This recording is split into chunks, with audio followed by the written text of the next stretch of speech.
I'm happy to be here today, and thank you for following our panel today. We are here at first edition of the DStars Connect to 2021. I'm Giulia Zamboni. I'm a video game producer. I'm working at Gamera Interactive right now, and I've been doing this job since couple of years, let's say. We will go into details later on. And then we have with us June. Hi, June. Hi. So I'm June. I'm a programmer turned producer. Over the past couple of years, I worked at a video game publisher in the Netherlands called Sedesco. I joined when they were still very small. We built a publishing pipeline, and there we published over 50 titles digitally and at retail. PC and console, and recently I moved on to Paradox Interactive, where I'm currently a product manager for the legacy portfolio to experience a new kind of adventure, doing other kinds of projects.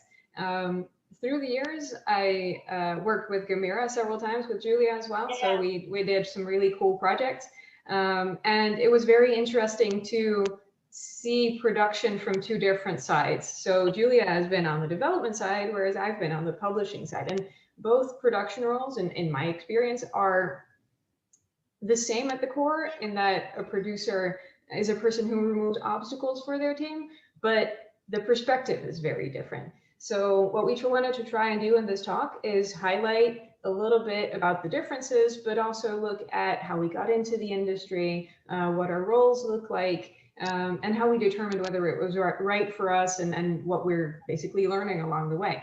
Yeah. So what we wanted to do is just have the two different perspectives, right? So what I wanted to know from Julia first is, you have a very diverse background. You have criminology and law in your background. Like, how did you end up in the industry? Yeah, that's a cool question. I mean, that's one of the questions that I've been asked many times. I have to admit, of course, because it's a little weird, let's say, my specific path. So yeah, I studied law at university, and I had always had a strong passion in criminology, and that's why one of my first job was to be a private investigator. That's something pretty weird that people seems to not believe at all, but that's the truth. So yeah, I've been a private investigator for around 1 year, and then it happens. Everything happens by chance, let's say. I mean, my access, let's say, to the game industry, because I've always been interested, of course, in video games. I love to play since I was a child, but honestly, I've never thought about making a career path in that sector. I'm honest. So when I said that everything happened by chance, I mean that basically I met a guy that was working in the industry already in 2013 or 13, and he started from journalism, so he was a journal, right. And in that precise moment where we basically met for the first time, through social media, so through social, like Twitter, on Twitter, yeah, if I'm not wrong. So completely out of the blue, you know. So in that precise period, he was basically trying to set up a new studio, a new development studio in Italy, because he's Italian, he's Alberto Belli. And what they are trying to do, the studio, of course, was Storminatica. at that time. So what they were trying to do together with the other founder of the studio was to find a couple of junior profiles to start with, of course. And Alberto was the one that was super convinced of the need to have a producer in the team, because you know for sure that the producer role is that role that is not considered, let's say, the super mandatory if a team it's a small one, even if it's a wrong let's say point of view, but you know. But Alberto was super convinced to need a producer. And considering my passion for video games, and also the fact that I have always been a sort of, let's call it obsession, but in the right way, let's say in the cool way, for everything that is planning, scheduling, organization, and stuff like that. And I did some kind of similar stuff also in my past in different areas. So basically, it's all started with okay, what do you think? Do you want to try? Do you want to get it a try? And I said yes. And I moved to Rome, because Dominatica Villa was and headquarters was in Rome. While I was studying, of course, still studying and working in Padua. And that's how everything begins, more or less. That was super weird on one hand, but on the other hand, it was also difficult, because I mean I'm basically an enthusiastic person, so I'm super happy to do and try new things, new experiences, and new challenges, stuff like that. But of course, I mean, it was something pretty different, from everything I've ever worked in or done, basically. So that's it. And after that, what happened? Happened that I started my producer career. I enjoyed that role a lot, and I found it pretty, let's say, pretty good for my personality, both on a professional point of view and on a personal side too. And so here I am, like about 8 years later, and I'm still doing that job, and I'm still enjoying it for the moment. But we'll see what's the future will have for me. Yeah, that's interesting too, because that's something that I hear from a lot of producers and a lot of the people in the industry in general. They're like, well, I didn't follow the traditional path into the industry. But honestly, just also looking at myself, there isn't really a traditional path into the industry. Yeah. For me, I was doing a computer science degree, and I realized along the way that programming wasn't my thing. Like my peers were enjoying it, they were loving it, they were good at it, they were efficient at it, and it would take me a long time. I didn't like it so much, but what I loved was the academic part. I loved the research, I loved the math, I loved putting the group together, I liked doing the documentation. I know, right? That's not really a very programmer thing. And then along the side, I also organized game dev events. So I was organizing networking drinks, I was organizing a conference myself as well. And that was just something where I was under the impression that everyone could do that a lot of people were doing that. But slowly and gradually you discover that there's a lot of people that don't really like doing that very much. And for me, it was actually, Sedesco was one of my sponsors for one of my conferences. And I was about to graduate, and they were like, hey, you're about to graduate, you're probably looking for a job, and we need a producer. We don't really know exactly what a producer does, but they kind of organize things. And I was like, I have no idea what a producer does, but I can organize things, like that works. Yeah. So for me, it was also programming background, organizing events, and then rolling into this production job without really having any sort of traditional training on the production side. But yeah, it's interesting because production for us, was one thing. Production for you is something else entirely. So I'm curious, what does production at Gamera look like? Okay, so yeah, I got a question also that I will just explain and ask you, because I just realized that what you are saying about your let's say programming background, this thing made me think about, you know, another very common question that I've been asked a lot, and that's about should a producer have you know, some kind of specific background like in game design or media art or blah blah blah, whatever. So I'm curious to know, what do you think about this later on, if you want, because Yeah, I got absolutely. yeah.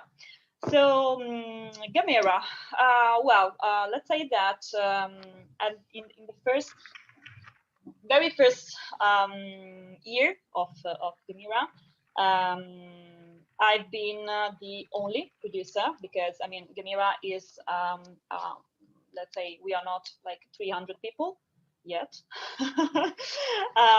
And so currently we are around like 20 people in our team, and let's say that I was the unique producer for a long time at the very beginning, and the same for me happened in Storm in a Teacup, because I was the only producer in Storm in a Teacup. So Storm in a Teacup was even a little bit smaller in the period I worked there.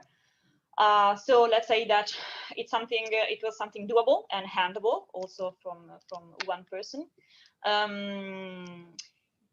Of course, at some point, you know, one of the things that I always say, and everyone, every video game producer, especially if you work for in a development team, of course, will always say, is that you know, your to-dos list always depends on the team size, of course, but also on the project size and the project aim and scope in general. So considering our current main project, that is Alalut, that is not exactly a small little game, at some point it became really necessary, let's say, to have someone else I can count on, and I can trainee in some way, you know, to be someone I can really trust. And for finally having, you know, that opportunities to delegate some things to someone else, being sure that these things will be taken care from someone in the proper way. So that's why we had a new member on our team, that is our current marketing and production assistant. That it's let's say it's super helpful at that time. So I hope that I'm able right now, and I've been able in the last month to teach him. He's a guy. He's a guy to teach him, let's say, in the best way possible, how to be a producer, because and the point is always the same. I mean, there is not a unique and unilateral, let's say, definition of a producer, of what a producer do or will do. So it definitely change every time depending on external also circumstances. So basically in Gamera now we are two, let's say.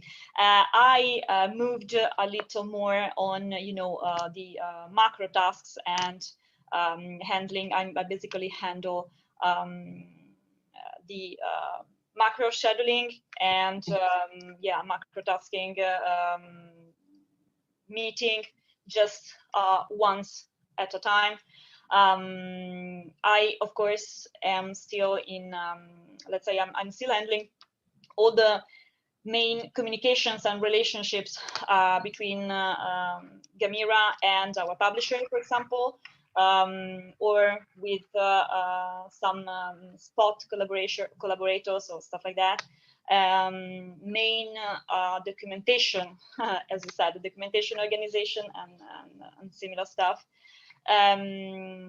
While my assistant is more into, even more, let's say, into the day by day, because as I said, we are 20 people, so I'm into the day by day too, of course, but he's taking care of the more detailed, let's say, things in the day by day. So he talks a lot with every single team member and stuff like that.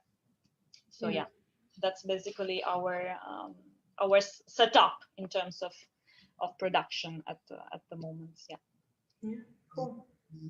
So what do you think?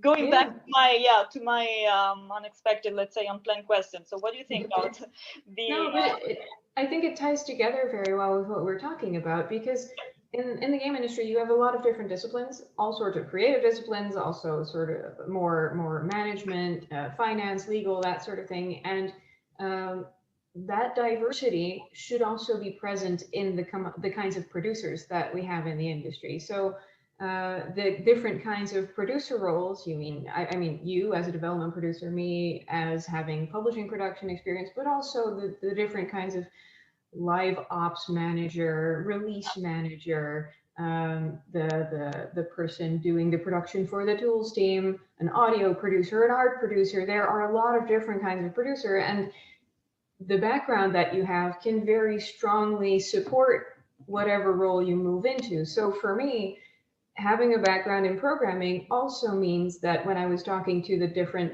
development producers and they were just parroting, for example, their programmers, I could point out when a programmer might not be entirely telling the truth. Yeah. I could much more feasibly feel out what kind of timeline was feasible. And I think every kind of producer role, every kind of background can lend itself very well for roles in production. So in my perspective, if you are humble, if you are honest, if you are open-minded, flexible, and a calm personality, those are some key attributes that I associate with great producers. If you like thinking of the big picture, but also going into the details, and if you have an eye for organization and for planning, that's the kind of sort of personality sort of traits that you need to set yourself up well as a producer in the industry, whatever production role it is. And it's not so much about what background you have or even what degree you have. But what do you think? Yeah, I'm completely, I agree with you for the majority of the things you just said. The only thing is that I personally think, and I think that it could sound a little bit, weird, because I myself don't have any, let's say, specific background to come into the industry, so I'm not an expert in coding or in arts in general or in game design. But on the other hand, I think that especially for a development producer, so someone that basically find himself or herself in the day by day of a development team, I think that there is a little percentage of risk that if you came from a specific discipline, you won't be able to be, 100% objective on the entire pipeline, and you would tend to, let's say, have a particular consideration more for a discipline you came from instead of other things, even unconsciously. Not something that you will do voluntarily, probably. And that could be probably a risk. That's my own point of view. But also, I think that with experience, you will probably able to recognize this. I think that comes with self-awareness and self-reflection, and I think that's a great that's a trait that a lot of producers shouldn't just adopt for themselves, but that they should also model, right? I also see producers as examples to the rest of the development team. So if you can try to put a little bit of self-awareness and self-reflection into your life as a producer, you're also going to have that influence on the rest of your team. So I think it would be good for every producer to take a good long look at who they are, what their biases are, maybe even do a little research into biases, and then try to minimize that as much as possible. Because you're right, you're absolutely going to have either a preference or even quite the opposite if you were turned away from a discipline for a reason. Yeah, it's good to get to know yourself very well, to be able to support your team in the best way possible, I think. yeah, that's difficult sometimes. Yeah. No, absolutely, absolutely. Yes, that's something that yeah, should be done, you know. So Yeah. But yeah, so it's difficult, absolutely. But still, you figured out that it's the right path for you, or at least the right path for you now. So curious, what is it about the production role that appeals to you so much that you've been doing it for so many years? okay, that's an interesting question. I mean, I still think that this is the right path for me. That doesn't mean that I would change my mind in the future. Don't know, but I don't think it will happen in the very next future. Let's say. Yeah. So the reason, probably one of the most appealing thing for me of being a producer and being a producer on the development side is that I really, let's say, I really love that moment that it's very hard to achieve, of course. The the last moment when the release is upcoming, and it's a super weird moment. A lot of feelings, of course, because you probably Roller coaster. yeah, roller coaster definitely, and you probably challenged a lot of obstacles, a lot of hard times that are not only connected with the technical stuff, so with the project development itself from a technical point of view, but as you said, there is some kind of personal part also, some kind of let's say psychologist kind of part in the role. Also because I don't know, honestly, I don't know how on a publisher side really works, but in the in the development team, sometimes the producer role is not exactly the most loved one because you are not a coder, so why are you trying to to tell me what I have to do and in how many working hours or stuff like that, or you are always the one that are coming to remind people that due dates are coming and work is always you have to update your Jira. And yeah, and stuff, so similar stuff. So I honestly think that there are still some people, many people, not some people, honestly, many people that works on other disciplines in the development area that really don't genuinely understand the producer role and the importance of a producer role. I mean, the importance of the producer role as the importance of any other role, not because we are the most important ones, but in the end, you see many differences. In little, even in little projects, if they have had a good producer or a producer at all, and also other little projects that can be compared in terms of size and everything that have had a producer, better if a good one. So the difference is pretty evident usually. But I was saying that one of my most let's say one of the most of the better part, the part that I prefer probably of the entire development cycle, is of course the as I said, the release one, the release approaching after the release, because you know that once you release the game, the journey is not is not at its end usually, because there are a lot of things that remain still to do in the near future. And I also have to admit that I really loved the very first steps of a new project. Of course, I mean, I think that is pretty common to you know, to be really excited on something new, completely let's say like an empty sheet that you can start writing on. And every new project, it's a new opportunity to make something better, you know, to of course to learn from your previous mistakes, or something you underestimated, or everything, and make things better, yourself better, and also other people works better, hopefully, because that's also one of the aim of the producer existence, to make everyone let's say in able to do their own job at their best. That's the thing.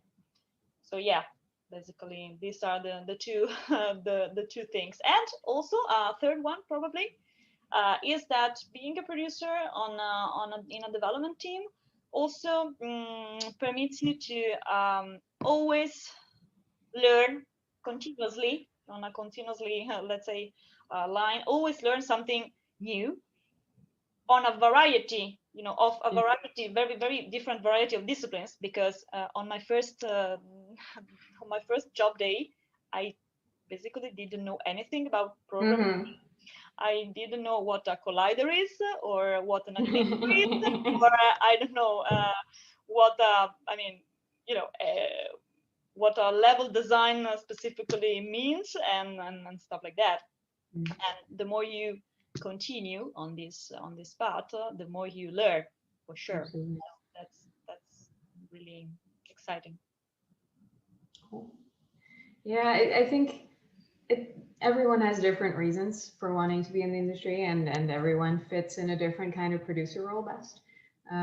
For me, I like being useful. It sounds very vague, but I like being able to use the tools that I've been given, and the experience that I've gained, and the knowledge that I've gained to be useful to the projects that I'm working on.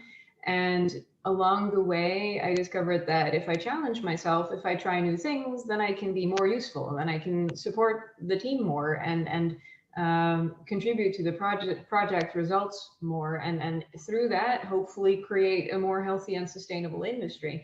So what I found that I enjoyed most wasn't necessarily working towards an individual game release, but working on optimizing the processes to make it smoother, to make it more comfortable for the people that were working on them, to make it more intuitive as well for them to pick things up, and then watching them pick up those processes and then see them succeed. So my very first game release was super exciting. I was the only publishing producer on it. I'd taken care of the age ratings and the localization and the testing and the submissions and all that sort of thing. And then we got those boxes, and it was my very first release, and it was super exciting. But at some point, you've gone through 50 game releases, and then the final release, it's not as exciting as the first one anymore. But along the way, our team had grown, and I'd hired a couple more producers. And then I watched one of my juniors release her first title, and I saw her, and there was so much vicarious just joy and pleasure from watching her succeed in that way, where it was like, wow, I'm so humbled, I'm so honored to have been part of your journey in bringing your first release to market, that it, like, I saw her get emotional, and then I started bawling just because, like, whoa, this is such a powerful moment. And from there it just kept growing, because we also built a porting studio in-house, and we watched them release their first project, and that was a larger team putting that together, and that was just beautiful. That I realized that if I want to make a difference, then I can use my interest in organizing things, my eye for planning and coordination, which apparently doesn't seem to come natural to everyone, and not everyone enjoys it in particular. To make a difference, and then to also help others discover that in themselves. So that is something that I found to be very rewarding. Yeah, I think that's at the core for me of why production ended up working for me. Yeah. Did you have any other questions that you were interested in asking? Yeah.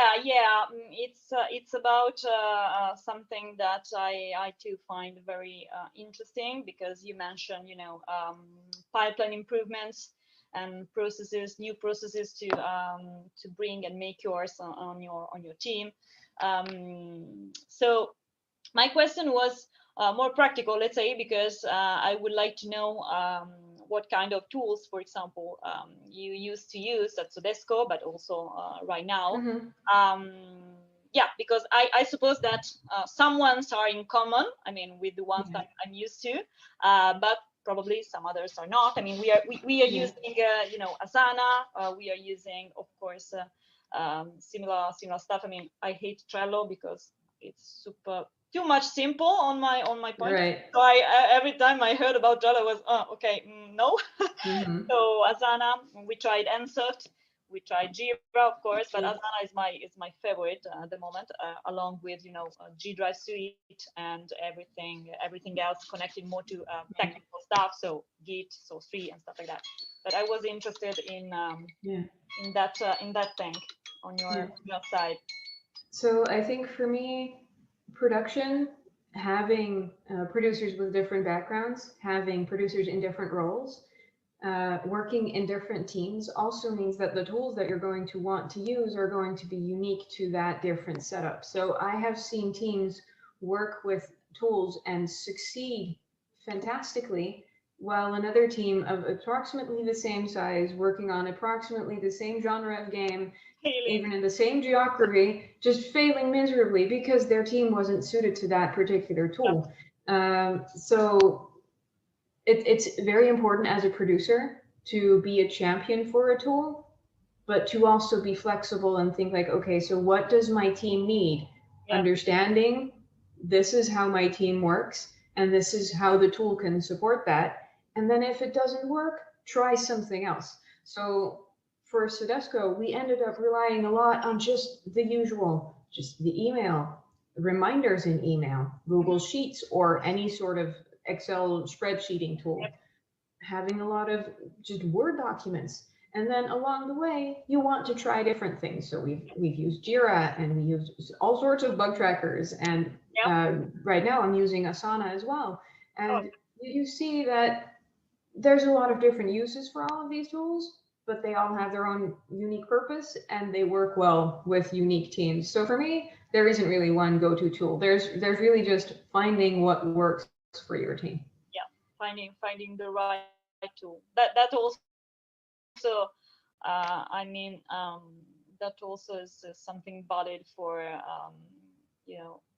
new pipelines and new processes, because sometimes you think in your head that that new pipeline or flow would be like an incredible boost for your team, and then you realize that, like, then after a couple of weeks of using, like, nobody seems to really have some any kind of benefit. And maybe there are some people that also are trying the new pipeline super difficult to handle. Absolutely. So yeah, it's definitely something always. It's a matter of let's say being always in development also. Absolutely. We can say on that side. So yeah, definitely agree on that. So you are using Asana too. That's cool. Yeah, it's a recent thing, so I hadn't used it before, so I'm still very much exploring all the different opportunities that are out there. Okay. But hey, I think we're running up against time. Yeah. I think we could probably talk for another hour, so maybe we should in the future repeat that. But another conference for the two of us only, so we can chat for hours and hours. Yeah. But it was really interesting to hear your thoughts, your perspective, and also just find out a little bit more about how you got into the industry and the position that you find yourself in now. So thank you so much for sharing. Thank you too for sharing your experience, because as I already said, I'm very curious always to know other people experience, other producers maybe experience, also because producers are so rare compared to other, to Yeah, other that's roles. true. That's So true. it's really happy. It's really cool to meet someone that do your own, let's say, job, always with some differences.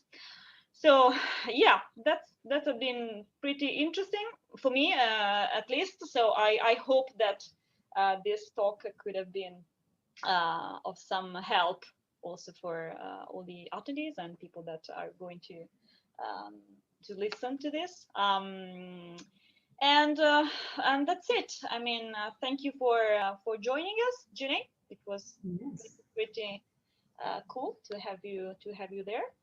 And yeah, we hope to have some other detailed chat, let's say in the next future, to go over in exploring this incredible producing life and world. So thank you so much, and thank you all for watching. Thank you. Bye. Bye. Hi, everybody.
thing already.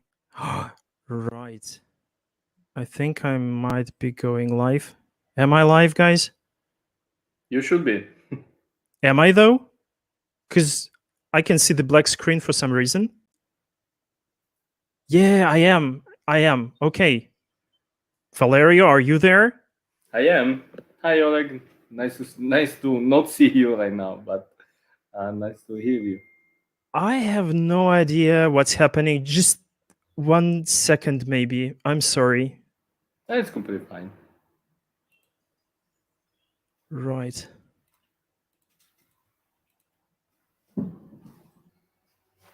That's super weird.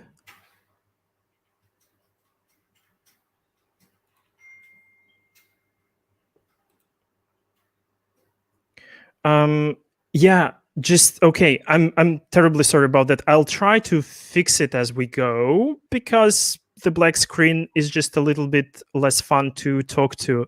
But because we are live already, my name is Oleg Nesterenko. I'm managing editor at Game World Observer, and I'm joined, of course, by none other than Valerio Di Donato, co-founder and CEO of 33 Big Things, one of Italy's biggest studios. Correct? More or less? Yeah, pretty much. I would say 3-4 things, but that's fine. What did I say? 33. Right. That's because I'm nervous. That's because I'm not quite there yet. -1. Sure. Valerio, yes, while I'm fixing, hopefully, the camera, you, of course, won the Italy's industry award. A couple of words about what that signifies for you. Well, the description of the award says that it's basically given to the individual who has been most influential in the year, to the internet, well, to have the game industry a bit more international than it was before. And I'm pretty happy about that because it means that everything we've been doing in the last years, and especially in 2020, considering that's why the award was given, was successful to the point that people knew what we were doing, why, and actually had an impact on the game industry, at least on the Italian level. So yeah, I'm pretty happy about that. Thanks for asking. Right. So I did some research on you, obviously, before going live today, even if not fully for some reason. And I just found that you do so many things. You do martial arts, you do photography, you are clearly CEO of 34 Big Things. Sorry for messing the name up before. You also were a game director. You are a game director on 2 titles, right? And you've even done some educational stuff. So how is it that you have even time and energy to do all these things? Well, my go-to answer about this question is usually I don't sleep much, but that's not true anymore. So that was my go-to answer back then. So I stopped doing martial arts some years ago. I got 2 black belts, one in Karate Shotokan, one in Shinkido. I did try a lot of different martial arts when I was younger, like probably 10 years ago, something like that. But I don't practice that anymore. I'm doing yoga now, which is a lot more aligned with doing game dev and the stress levels I'm usually under. And I'm pretty happy about that. Everything else is like I think it's a matter of spending time with the right patients, right? I mean, you want to get into photography that's gonna be helpful on so many levels. Like if you get photography, you get framing, you get composition, you get harmony in visuals. I mean, you get to understand a lot about the world. You get to see the world in a very different perspective. You get to understand light. I mean, it's something that I would say it's a required skill for anyone who wants to be working in game dev, and that's just my personal opinion here. But it's so much more than just being good at doing tech shots, right?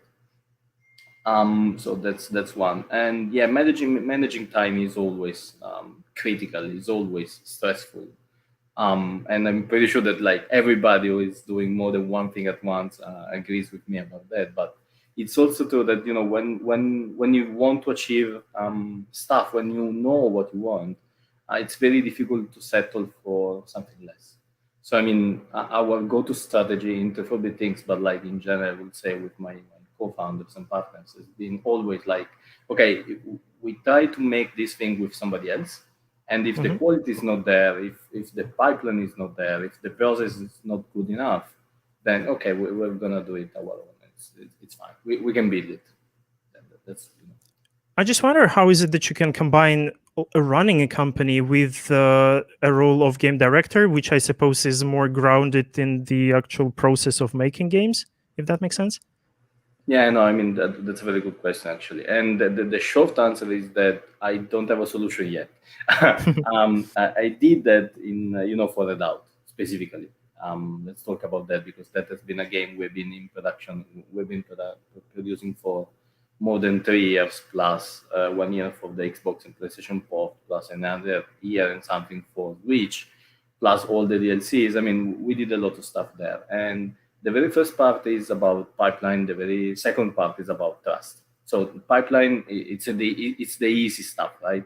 I mean, you design a pipeline, you implement it, and there's gonna be wrongdoings. It's gonna be issues here and there about people and the pipeline itself, and you just iterate that.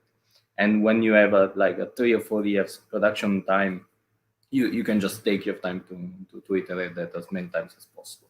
So that's my go-to answer for for the production stuff. And the other part is trusting people. I mean, I could have done. I could have been the game director and the CEO of the company at the same time. Now I can see you. Yeah. Without trusting like another game director who has been directing Red Out in the last development sprints with me, without trusting all the people we have. I mean, the core belief we have into the things is also about responsibility, right? So if you get to design an environment, I can give you some initial direction, but then it's your responsibility, it's your design, it's your everything. So you own that part. So I mean, that's also why we managed to achieve that. The beginning of the studio, according to the description available on your website, also sounds like quite an adventure, because it says it was one of those companies that started in the living room with apparently your own desk on the balcony. Just several words about this adventurous time.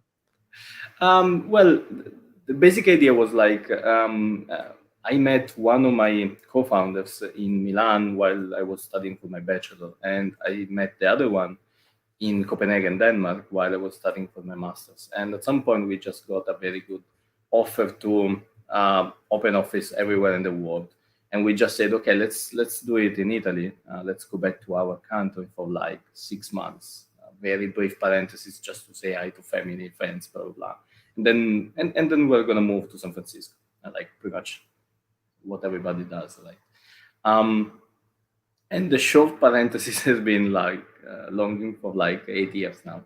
And that's because we managed to find some amazing people that were working in the industry or close to the industry, like let's say the media world or the advertising world or that kind of stuff, right? And we managed to to get them on board about how we wanted to make things at the time. So like apparently Italy had a lot of people working remotely, had a lot of people working in the industry, but not everybody was having fun. Not everybody was following a pipeline they were comfortable and happy with. And apparently that's super critical. I mean, if you get very good people and they're not happy while they're working, I mean, they're gonna leave and that kind of stuff, right? So what we did was just say, okay, we can create an environment that makes sense for people like us. We'll make our own bubble here. And that was the sitting room of our apartment. It was funny because like everybody who started working with us had the keys to our own apartment, and they usually came in to work way earlier than I was woken up. So I usually was taking a shower while somebody else was working on that kind of stuff, right? And the sitting room was quite huge. It was like 40 square meters, which means we started in 3 people there, then moved to 4.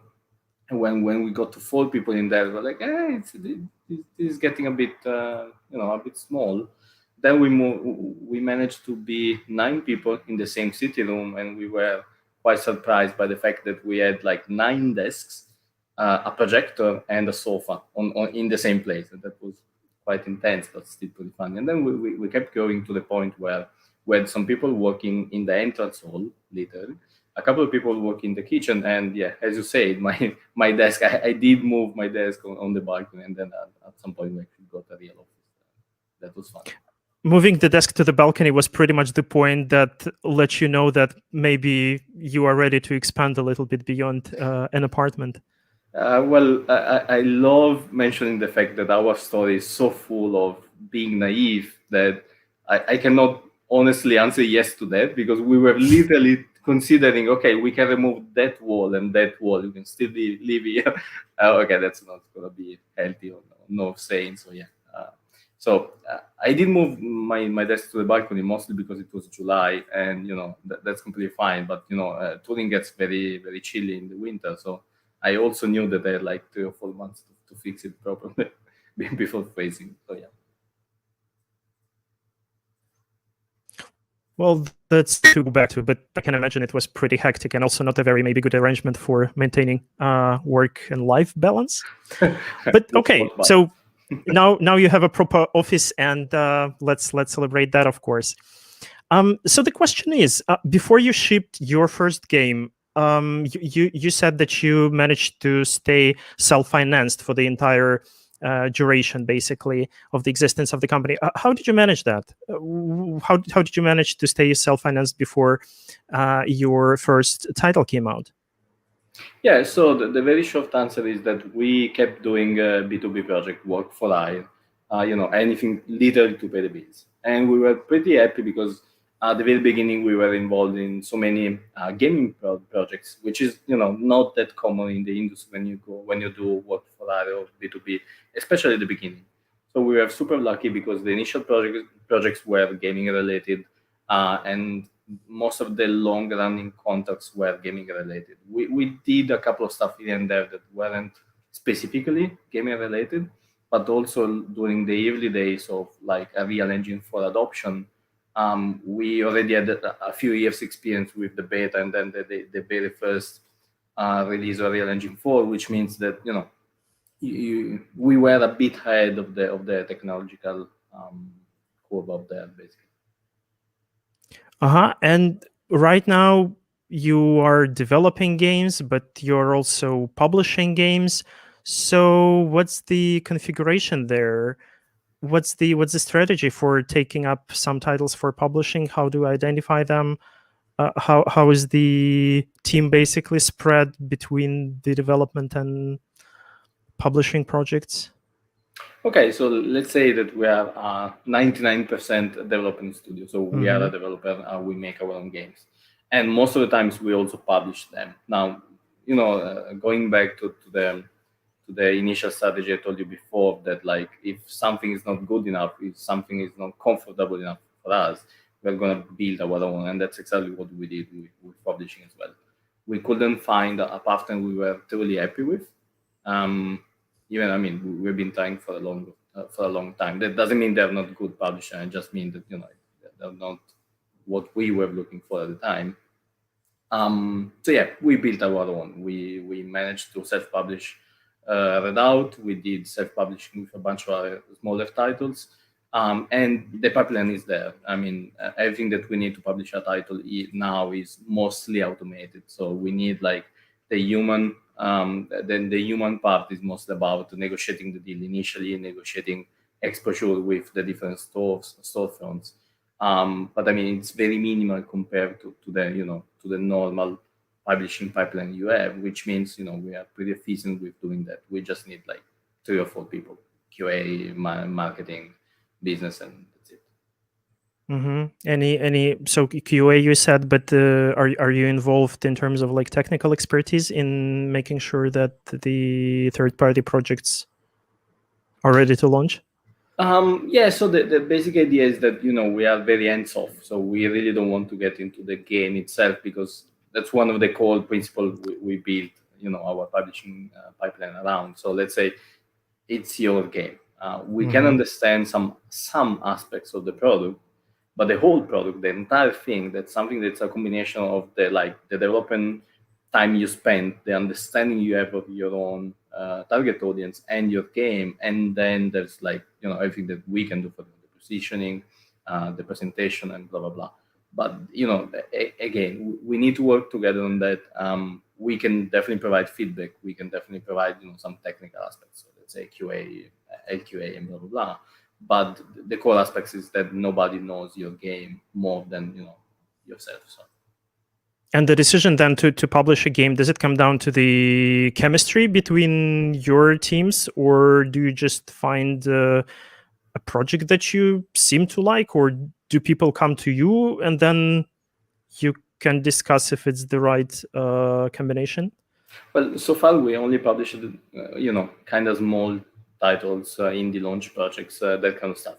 That means that everybody so far came to us because like, okay, we are gonna do this in our own way, which is feasible to some extent, but we really don't know shit about a bunch of stuff. So if you can help, that's gonna be good. And that's literally how we started. Okay, let's say we have this publishing pipeline that works for us. We can probably extend some paths here and there to help others, and that's exactly what we are doing now. So let's say that in the future, like in the near future, I would say, we are definitely choosing our project. We are definitely going out there and doing some scouting in terms of like, okay, we really like these kind of games. Let's try to publish them because that's something we understand to the extent that we also believe we can sell more with our publishing pipeline than the developer itself or any other publisher out there, which is to some extent, of course. Cool. So there's still a learning curve for you, and you are becoming a better publisher. One question though, you did say that you tried to basically approach potential publishing partners, but it did not work out. Can I ask why exactly it wasn't the right match for you with those guys? Well, without mentioning anybody. Okay, so let's do a few names now. Yeah. No names. Okay, so the first, no, I'm not gonna do that. It's fine. But the basic idea is like the effort that a developer puts into a project is it's very hard to balance with just publishing, and that's mostly because, as you can imagine, like making games costs a few $1 million, right? And then publishing the game, it should cost a few $1 million, or at least a fraction of the development cost that still makes sense. Plus all the know-how that a publisher has and all the networking that a publisher has should compensate for the difference in what a publisher can offer and what the developer is offering. And it's a very difficult thing to balance. I would say it's almost impossible. You have to scale to the point where your project costs $5-10 million, and then a publisher is at least investing a couple of $1 million in advertising and a bunch of other stuff, right? And at that point, at that scale, then the rationale is some kind balance. But otherwise, when you're talking about smaller titles that, let's say, cost less than $1 million, then it's very difficult to balance things out. You have to get into the right match with the influencer and the talents you are talking to. You have to do a lot of work that usually is not justified for the revenue share of the business deal that the publisher is offered. But I also know that I have a very specific opinion and very solid opinion about all of this. I'm pretty sure that a bunch of other people will say the exact opposite, and that's completely fine as well. So, yeah. Okay, yeah, makes sense. And since you brought up the issue of balance, one other question I wanted to ask is, your website mentions quite a lot words like passion that the company was built on, and that basically a lot of people on your team share this laid back indie spirit, but also there are some people with AAA backgrounds. I wonder, what does it say about the culture at 34 Big Things? How do you balance those kind of trajectories? Yeah, so I would say that in my mind, in my head, that makes perfect sense, right? So you try to balance the fact that a lot of people get into this industry because they that's something they really want to do. And then after 20 years, you just get bored after making video games, right? I mean, that's pretty much it. And some people just never get bored. It really depends. So for some people, is about changing what they do on a daily basis, so that they always keep a very high interest level. And for some other people, it's just doing different genres of video games. I mean, it's very specific to each people, but we are very people centric. We really understand, the people that are working with us, why they get into this industry. And if it's the right match, it also means that we can go together. And going together, to me means that, okay, we can play Tekken in the lunch break. Okay, we can talk to this guy because this guy can teach us a lot of stuff. So let's do that together. It's like, okay, we need to build this thing, and this is exactly how we want it. Don't do anything different. And we want this thing, but it's very generic. Please think about it and make it your own. So it's very specific. And I also believe that as long as you pay attention to the people you have and you pay attention to what you're doing, I mean, that combination gives you the kind of laid-back working environment we want, and the level of professionalism that you need in this industry. So have you been able to retain this kind of culture, playing Tekken during lunch breaks and everything, now that you are part of Embracer? I will say not so far, not for now, because I mean, also the acquisition has been quite recently, so that's completely fine. And Embracer is not against. I'm not talking for Embracer, but I'm assuming that they are not against violence in video games, so that should be fine, right? Playing Tekken. But also we are growing now, and I'm honestly worried about going to the point where it's difficult to retain this culture. But it's also true that, like, I truly believe that being the CEO means that you have to set this culture and make sure it's there, because I mean, your company is your culture. It's not your products, it's not your people. Well, by definition, it's your people, but it's the people you have. They're gonna be there and stay there if they believe in that culture, if they share that culture. So yeah, it's a bit worrying, and but I'm also fine. Let's try it out. We'll find a way. That sounds like really reassuring. I do hope that you can retain that, what made 34 Big Things special, basically. Very briefly, but what, leading up to the deal, what was your thought process?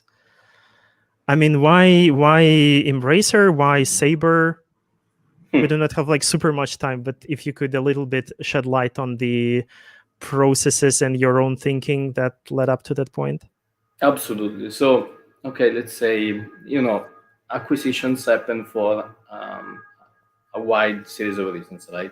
So the first one can be like, let's say a buyer wants to buy a company because they need the talent pool, because they need that specific company know-how for some technical stuff. Let's say they have to port this amazing huge game into a very weird platform, and they need to acquire that because of this need. There's a bunch of reasons, right? Some are very good ones for the buyer, some are very good ones for the seller. It really depends. In our case, it was a combination of Embracer, I'm assuming again, as this kind of buy and build strategy where they buy company because they are growth stock and they need to grow, right? That's very short. That's a very short explanation. I hope it's clear enough. But for us, it was more like, okay, we really love what we're doing. We really love doing games. We really love doing a lot of stuff at the same time, but also the emotional cost of running a business in this specific industry, in this country, the combination of all of this is a bit too much. And the easy way is like, okay, we can sell the company for a decent amount of money, and we are getting away with, like, we don't have to worry about salaries, we don't have to worry about expenses for a long time, and we can focus on making games. We can focus on growing the culture we were talking before. We can focus on the stuff that really matters to us, and that's literally it. So let's hope we can still be independent. let's hope that everything that we've been doing with Embracer and with Saber specifically in the last months can continue as it is, because it's absolutely fantastic. But yeah, I would say that the number one reason we decided to, okay, we want to keep doing what we love without all the difficult part, and it doesn't need to be there. It's just an obstacle. I'm hoping we can catch up later at some point to discuss whether the culture we've discussed is still there and whether it's all working out for you. So this is an interesting time to be a part of that industry. Valerio, maybe one last question. Like a year ago, I talked to Gamera CEO Alberto Belli about the general cultural prejudice against the video games industry that is present in Italy. No tax breaks from the government, no funding schemes. The ones that are there are not very easy to access. It's been a year though. So the question is it still there, or has the situation improved? What's your general take on on how it is to make games in Italy right now? Okay, the usual answer I give to this question is very standard, and it has been for a few years now.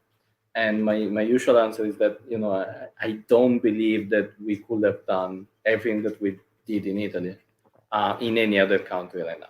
So the combination of environmental factors, culture, and the people we found, and the timing, and blah blah blah, that allowed us to build triple-B things in this specific way, and in my opinion, therefore succeed. So first of all, yeah, I'm Italy, because otherwise I wouldn't be here, right? That being said, as I said before, the prejudice against the game industry, well, the creative industry in general, but specifically about the game industry, is still very strong. And I'm not a huge fan of that. It's one of the stress factors that I really don't like about being in this, in this field. And yeah, I would definitely love to be without that. But complaining doesn't solve anything. What we can do is try to do our own in the best possible way to change the public opinion about games, and that's something we're trying to do. To the other extent, let's say the political level. So we change government every couple of years or even sooner, and therefore having a stable political view that keeps going in a very specific direction is basically impossible in our country. But it's also true that we got this first playable fund launched this year, which it's a very first step that the political layer and everybody in this industry can agree it's something, it's solid, it's not just throw away money, it's something very specific to help companies reduce the risk on riskier projects. And therefore, I truly believe this is the very first thing that a country should do. Okay, let's assume we want to focus on R&D, we want to focus on something that it's just too risky to be worth it. So it's either you are throwing away your money and then, okay, fuck it, I'm gonna do it, or you get some help to reduce that risk. So first of all, I'm gonna say that this specific tax relief or financial help, I would say it's pretty good. It's very solid. It's not enough. It's never going to be enough. It's just the first step, but it's something. So I hope I did answer your question. Yeah, you have. And the industry is fortunately already at the point where it can take matters in its own hand. And even with this event happening right now, so hopefully the future generations of Italian developers will enjoy a more welcoming environment. Well, Valerio, thank you very much for answering my questions. This is, I believe, all the time we have. Again, I was joined by Valerio Di Donato, co-founder and CEO of 34 Big Things. I'm not making that mistake again. Myself, I was Oleg Nesterenko, Game World Observer. So thank you very much. And I think the guys will just pull us out of the stream right now. Have a nice day.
Well, hello, we are back from our break. Let's check if everybody can see and hear everybody. I can hear you. I hope you can hear me as well. Hello. Hello. How are you guys? Hey, everyone. How are you? So everybody's live then. Let's start with brief introductions. I'll go first if you don't mind. I'm Alok Nesterenko. I'm managing editor of Game World Observer. We are a B2B media outlet covering the video games industry. And because we do not have any classic publishers today, why don't you tell us, guys, who you are and what your place is in the whole publishing food chain, so to speak? Sure, who wants to go first?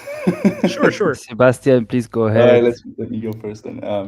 So my name is Sebastian. I'm a senior business development manager at Xsolla.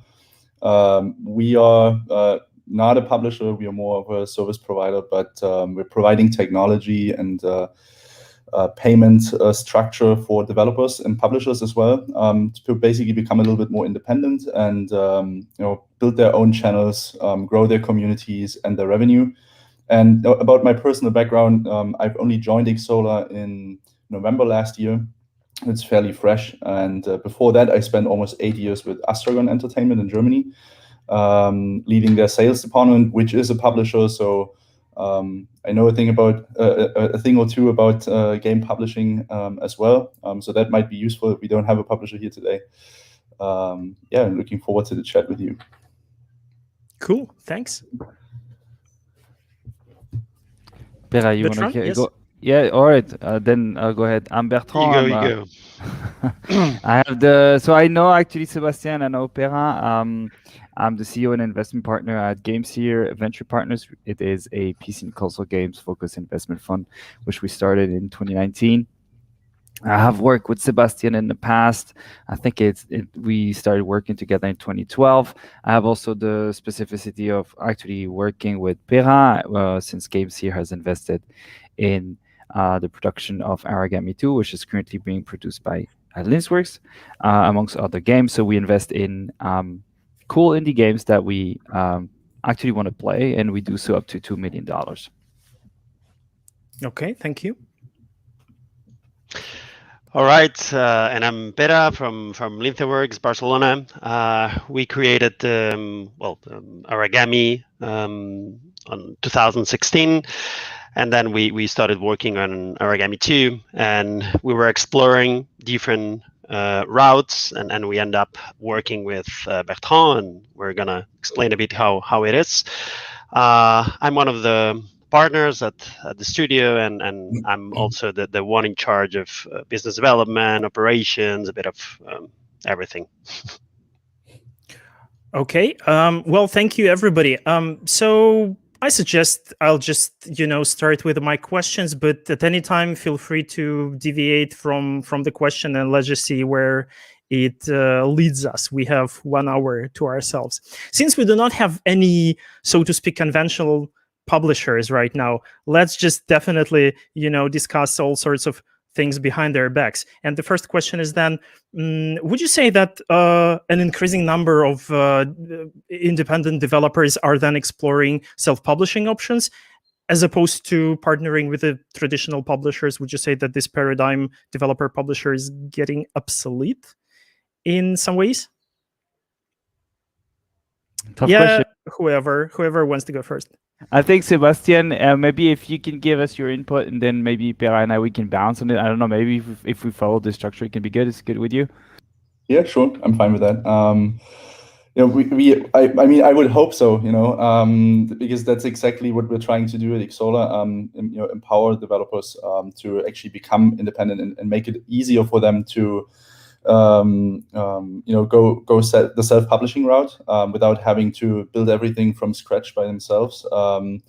But also it's becoming a lot easier for a while now. If you think back a couple of years where physical was still much stronger, that was like one part that was not that easy to replicate for a developer. It's just one example.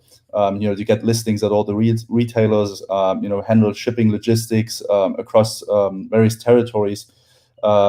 Today, in the digital world, it's just much easier to scale your game to a global audience, and therefore I would think that it's actually becoming more and more popular, and I actually in fact believe that it should be. So developers and publishers from a certain size should really start thinking more about how they can deal with things themselves, and not basically give away so much of their money to other companies where they don't necessarily need them. Gentlemen, anything to Yeah, add to that?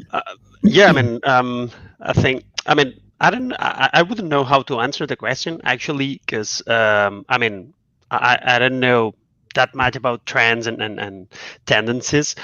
But the truth is that we haven't worked with a publisher, never. Like for a big, let's say, publishing deal, we have worked with publishers for physical retail or for partnerships in Asia, but we haven't worked with a big publisher for a whole development. So I can't answer of what is to work with one of them. The thing is that we started looking for any kind of business partnership that could help us. I'm now talking about Origami 2.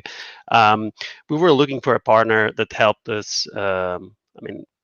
Going up to the quality level that we wanted, the ambition that we had for the second game.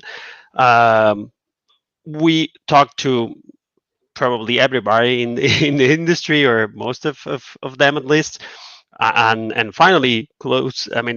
Kind of at the end of this process, we met Bertrand and Mikkel from GameSeer, and they kind of brought a completely new approach of development, and it was like, we were usually thinking about the usual publishing deal and stuff, but then this opportunity came up, and it was like, this is cool. Let's explore it, because it has pros and cons, and we thought that all the pros were very important and very good for the studio. So we said, okay, let's try, let's go for it, and that's where we are right now.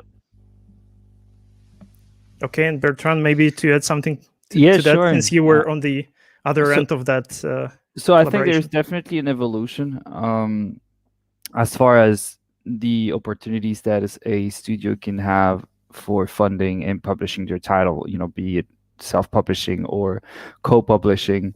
We are actually helping Gamera with a lot jointly with All In Games. So you have it, in certain cases, opportunities for co-investment in productions.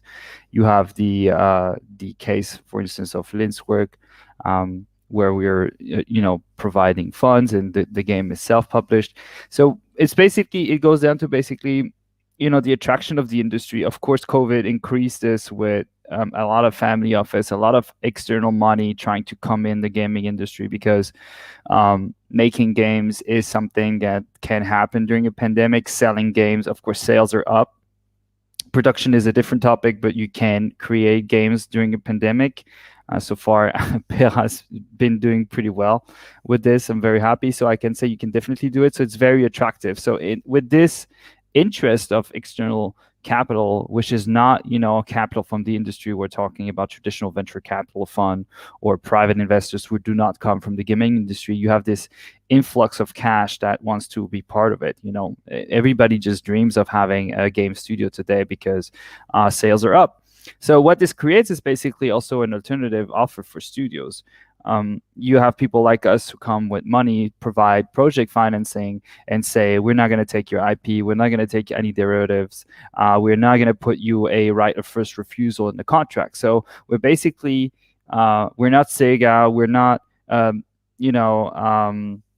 505. So in order to be attractive to talented indie studios like, for instance, Linksworks or Gamera, you have to be competitive.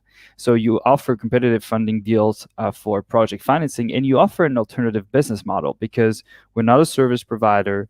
You have a lot of, a company like Xsola can do a lot for you, but you also have external PR and marketing companies to do your PR and marketing. You can also have agencies like DDM for distribution and whatnot. So you can cherry pick what you want with publishing.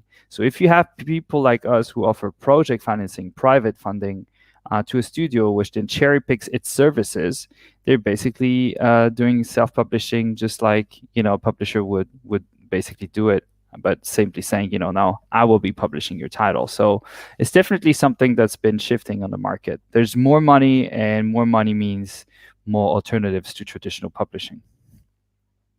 Okay, and maybe a follow-up question to Pere, since you are in a unique position to have actually benefited from partnering with an investment partner.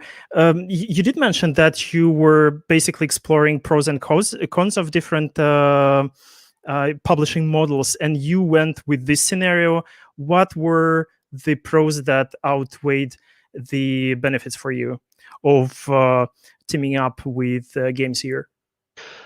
Sure. I mean, there was a first pro that actually, well, it was kind of funds and let's say economic stability. Because the second game, Origami 2, is far more ambitious than the first one, and we needed stability in that regard. We needed to grow the team. We needed to move into a new office. There was a lot of work that had an economic impact, and we needed this. I would say that obviously this is a pro from both options, either publishing deal or publishing deal with development funds, obviously, not just publishing. And this project investment had this pro, I would say.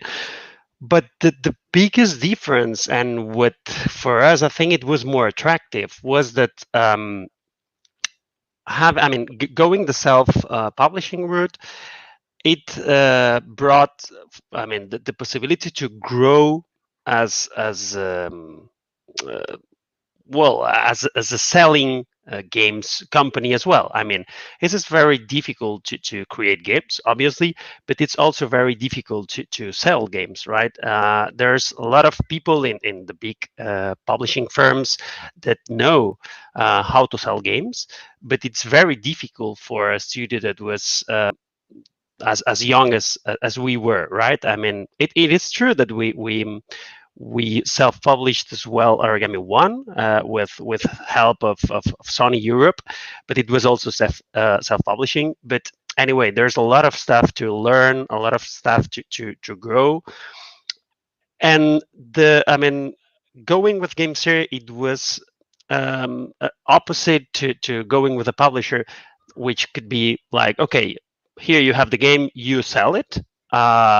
With GameSeer, it was like, okay, here we have the game, the two parts, because it's from the two parts, and we are gonna sell it, and we're gonna build a publishing structure, a publishing team to know how to sell the game. And there's where we hired a marketing director, community management. We looked for partnerships in certain regions of the world. We looked for several companies, like for PR, this kind of help helping us sell the game. I think that was a great pro for us, that this possibility to keep this in the studio and not letting it to a publisher. I would say that's the best pro. I don't know, Bertrand, what you think about it, but I think that's probably one of the best. It's always the same. It's also a matter of choice, basically. It goes down to, is the team ready to go for self-publishing? Because as Pierre just mentioned, when we assess a team, we right off the bat, we had a very good contact with Vera and David, and they were like, we made this game, it sold like already 500,000 copies, and we want to do something more ambitious with more meaningful online co-op mechanisms and verticalities. So we looked at it and we're like, okay, how are you going to do it? So that's just a game concept, but then without execution, the concept is just mere thoughts. So they were like, well, we're going to have to increase the team a little bit. and we're gonna gear up for self-publishing because we already, we went through the process of making and shipping a game, and now we want to do it again with a higher scope and with enhancing a few elements in the process. So it was basically on our end also them telling us that they were ready for self-publishing and us assessing that they could deliver it. And there is obviously a quite big amount of confidential things happening in the background that I can't talk publicly, but it's going very well right now for the production as far as the interest that I have from AAAs and first parties. So it's running very well, but it's also because the team is dedicated to it. As Pera mentioned, they don't have a publisher, so they had to create, to hire a community manager. They had to hire a marketing director. They're in charge of their worldwide distribution. They're in charge of signing MGs with retailers. They're in charge of talking directly to first parties. They're in charge of getting, their product placement for release trailers for whichever part of the game distribution. They're in charge of it while they're actually making the game. So basically, it's a choice. You either go with a publisher because you say, I don't want to gear up my team for this. I'm a game maker. I want to focus on making a game. And that's fine because some teams are like this. Or you say, okay, I want to gear up for going alone, not with a publisher, but then you need to be, you need to prep for war. And in order, to be ready for war, you need muscle and you need those EFTs or employed full-times that Pirat or I just mentioned. But it's really a choice. But ultimately, there's no good or bad choice. There's just a choice that is more adapted to you. So going with self-publishing, obviously, you have full creative freedom because we do review builds. We do get the team in contact with industry experts, to help them on the production of specific issues. But we don't have contractually in any way in our credentials the capacity to say, okay, Pera, you have to deliver me this feature or I won't pay the next milestone. It doesn't work like that. It's basically just Linksworks wants to make a game. They're saying those are the features that are going to be in the game, and they deliver them. We don't judge them as far as whether we like them or not. We judge them as far as, is it actually being delivered? Is it shipped? And if it is, then we move on with the next milestone. So it's creative freedom, retaining value in the company by learning how to market and sell your game, because if you make games in their great successes, if you have a publisher, it will be half your baby, but it will also be half the baby of the publisher. So it's really a trade-off that you need to make. At some point, you need to make a call. Am I ready to go alone, and I go with more weapons, or do I ask for somebody to bring weapons for me, and that's when you go with a publisher? Okay, and Sebastian, is it something, this kind of mentality, would you subscribe to that, going alone or bringing somebody with more weapons?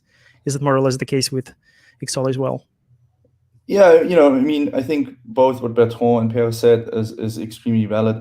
One thing that basically ties into that, but I think is a pretty important factor, which I would say is a pro for the developer in that case, is actually the brand building. Because if you decide to go with a publisher, like Bertrand just said, it's have your baby and have the publisher's baby. But since the publisher is kind of more the public-facing entity, it's usually they're building a brand off of the games that they're publishing, and that also helps you to stabilize your business. Of course, if you are known, if you build your community, if the community stays with you, I think those are really the pros. And given the opportunities that there are today, I think that is why it's so extremely interesting. And then of course also that you can make a little bit more money out of it, and you don't have to share as much with a publisher that you typically need to do.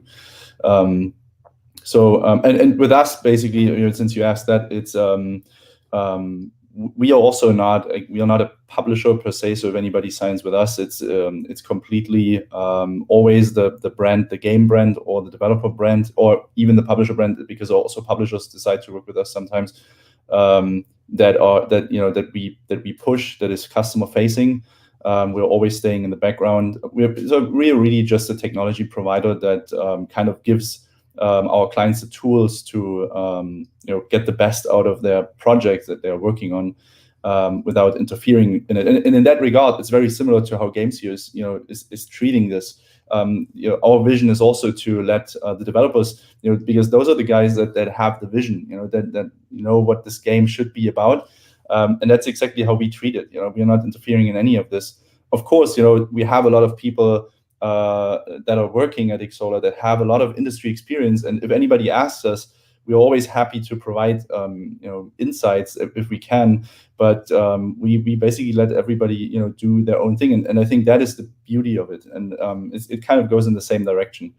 And I would personally think this is a benefit in most cases. I mean, like was also already said, if you still want to go into physical distribution, you probably will need a partner for that, but it doesn't necessarily mean that you need a publisher for that, because there are also companies out there that are specialized just in physical distribution. Just sign a deal with them and you go with it. So in that regard, you definitely need the muscle, and it's just a question of how you distribute it. In my opinion, and also it also ties into a lot of how games, or what kind of games we are seeing more and more. The industry is generally shifting more towards games as a service, and that just ties into this as well, I would say, because if a developer is trying to work long term on a project, even after release, and nurture the community and everything, I think it's just beneficial if it's in your hands. It's just more efficient, and you will reap in the benefits of it in the long run. Sorry, Oleg. I just wanted to add. I think this brand thing that Sebastian mentioned was crucial. I mean, I completely agree with him.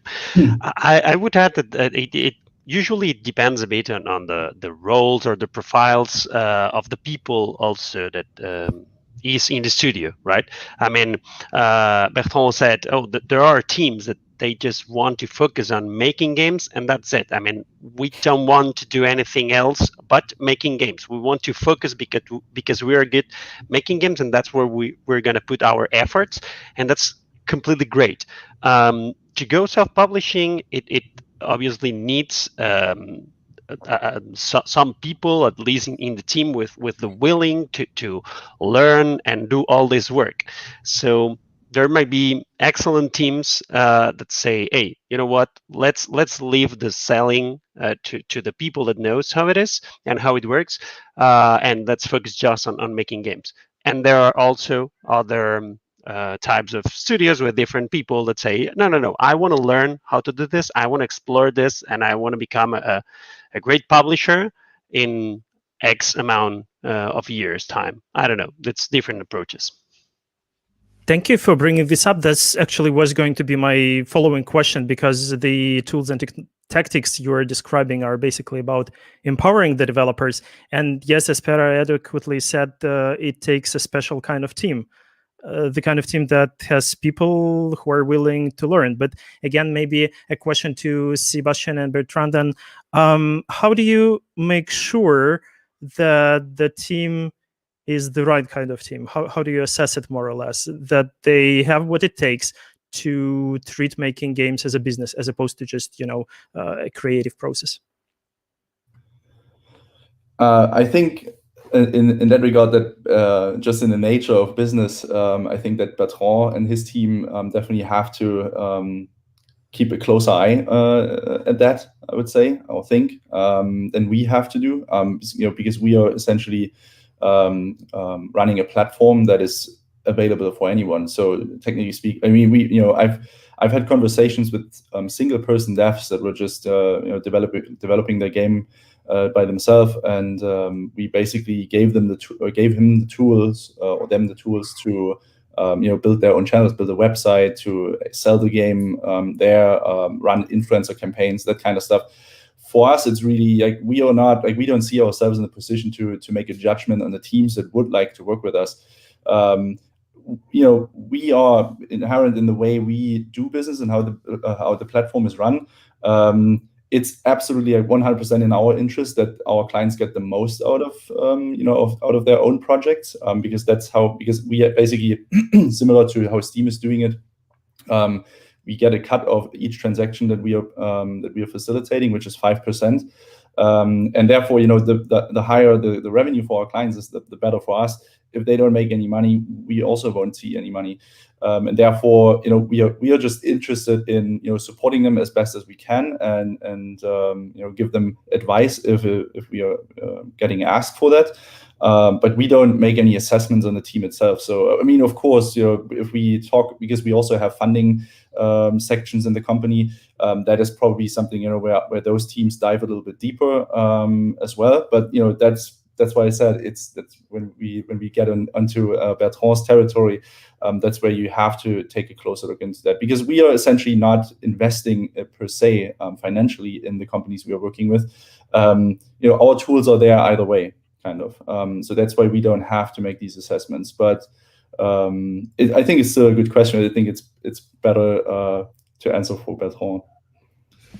Yeah, so Xsola indeed has Xsola Capital. It has also the funding club that we're part of. So Xsola is actually not sure people really realize that Xsola is quite a big company already, and they have pretty ambitious goals. And it's basically served, right before I answer your question, Oleg, it's basically served by, I think it's a common ideal that we have in the industry.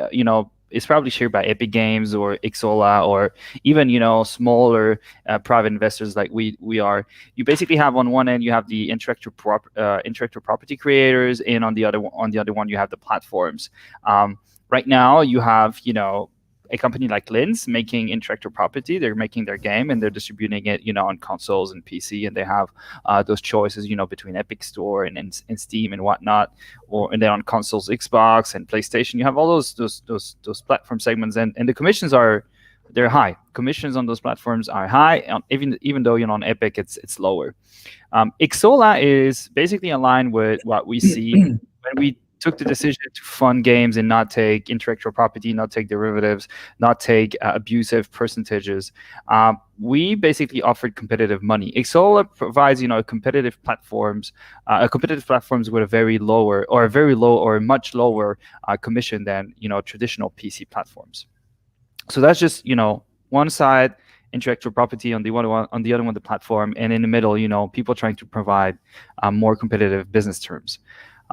As far as the game studio treating game as a business, and how you assess a team, that's definitely something Xsola Capital does. It's something we do. It's a $1 million question. It's just that assessing a team is so it's so tough in so many ways. You first need to assess the idea that this team has, and that's the game project. And that's maybe like 1/3. You have to check that this idea is aligned with the current market trends, the segment of the game that the project is proposed on, what the USP of the title is. Is it bringing innovation? Is it bringing meaningful verticalities? If it's a sequel, is it bringing anything more than the debut title or the first title? Then you're going to have, for another third, you're going to have the execution. You're gonna have basically the way that that this team is going to iterate and work over time, and the more this stays aligned with the initial vision, and that there's no feature creeps, so there's no issues during the production, and things are kept on time, which Spera is doing brilliantly. Then you can start seeing the team as like, okay, well, this is good. They're shipping, they're delivering. We have the same, for instance, with Gamera. They've been providing us very good builds. So we're very happy on that. So this is when basically the team is starting to deliver high quality builds in maybe mid production, or toward between mid and end of production, and you start seeing those quality builds where the team has executed on its original vision. That's when you get your answer. Before you get that, you don't know, and you can only assess and assume. But until they execute and give you something concrete that you can play, and that feels good, that has a good game feel, that has the features that they promise, that is even exceeding the initial vision, then you're like, okay, this team is talented. And then, of course, the third and last, a part of what makes a game successful is basically a mix of the shape of the market when you hit it with your product. Has the market evolved significantly since you created your original vision, and then you iterated on it, and you execute it, and then you finally bring it to the market? If it exceeds what the market is expecting, then that can be a hit. Of course, it depends also, bug fixing, polish level, and whatnot, and a lot of the things that are happening at the end of production. But those three things aligned is what basically makes a team successful, because they have the personality, the resilience, the drive to have an idea, which is great, but also most importantly to ship, to deliver. And it takes time, and game production is daunting because you have your project to manage throughout time. You have other things moving around you. You have other studios. Origami is a ninja game. There's been stuff happening, with Tsushima. Then he proposed a co-op mode and what, all these things, when you see them happen on the market, since a lot of things are unannounced and they're under embargo, you're basically blind on certain parts of the market. So you cannot foresee everything. So this is why it's so important that the team executes well. Because regardless of what's happening in the market, if you get on the market with a highly polished, highly balanced, highly challenging title, then you're basically saying, I don't care too much about what's happening in the market. I'm not paying attention because I'm giving my best. It's not about, how fast the other runners are going to be running in a race. You basically need to focus on yourself and say, I'm just going to run as fast as possible and keep breathing, so that when I get to the finish, I still got breathe. I can still breathe, and I think I won the race. So this is what makes a good team. It's a complicated question. It's $1 million question, because of course, if you can assess team and forecast that it's going to execute well, then you're going to have many successful productions in your portfolio. I would add that this is, sorry, Oleg, but I think this is very important. The mentality that either project investor or a publisher need to have. I mean, Origami 2 is going to be somewhere around 3 years of development. A lot of stuff change during those 3 years. Bertrand talked about this, let's say, insights from the market, but there's also a lot of stuff happening during the development.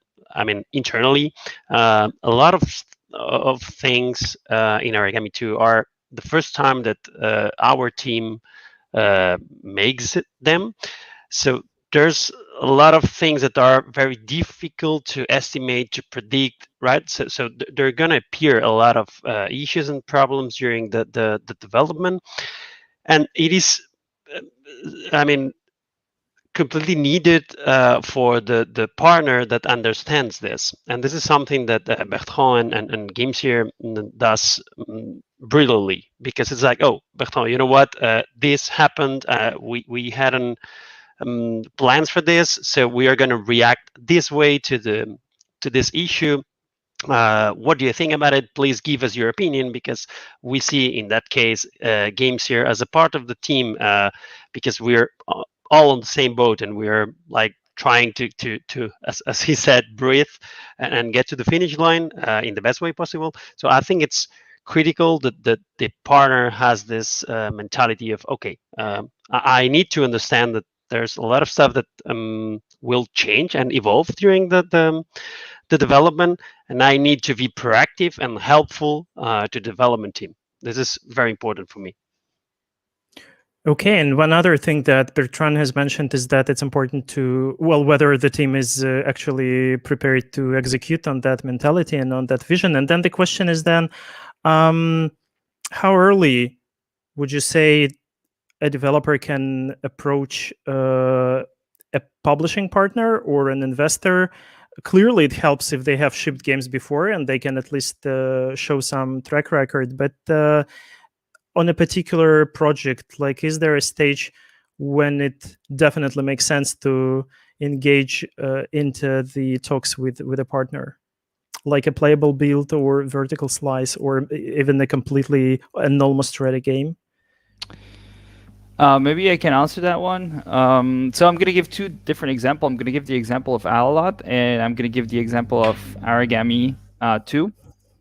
So basically, Linsworks got in touch with us at Gamescom 2019 when there was no COVID. God bless those days. And they basically had a concept that they presented us. And I'm a huge player of Dark Souls, Sekiro. I was anticipating Tsushima and whatnot, and I had not personally played Origami 1 at that time. I had seen Origami 1, and I just didn't go for it, So I was quite surprised, that I didn't notice that game. And they said, we want to add this and that. And I was pumped about the idea within a minute.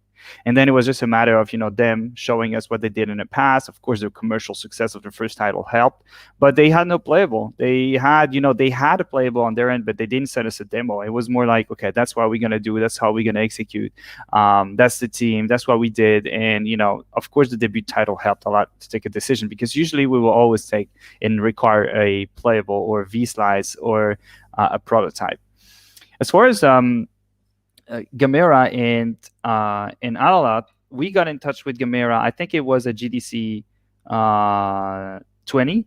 So it was a virtual event already. And I was curious about what they were doing. And I got in touch. I think it was with either Julia or Alberto. And they were like, well, we're doing this game. And we started checking it out. And the game had already a publisher. It had, some pretty high KPI as far as wish list. And, there was, very good vibes or comments and KPIs also on YouTube of people commenting about the game, and it and most importantly, well, it had good KPIs, it playable, and it had also a very specific feature, which is the combat system in Alalot.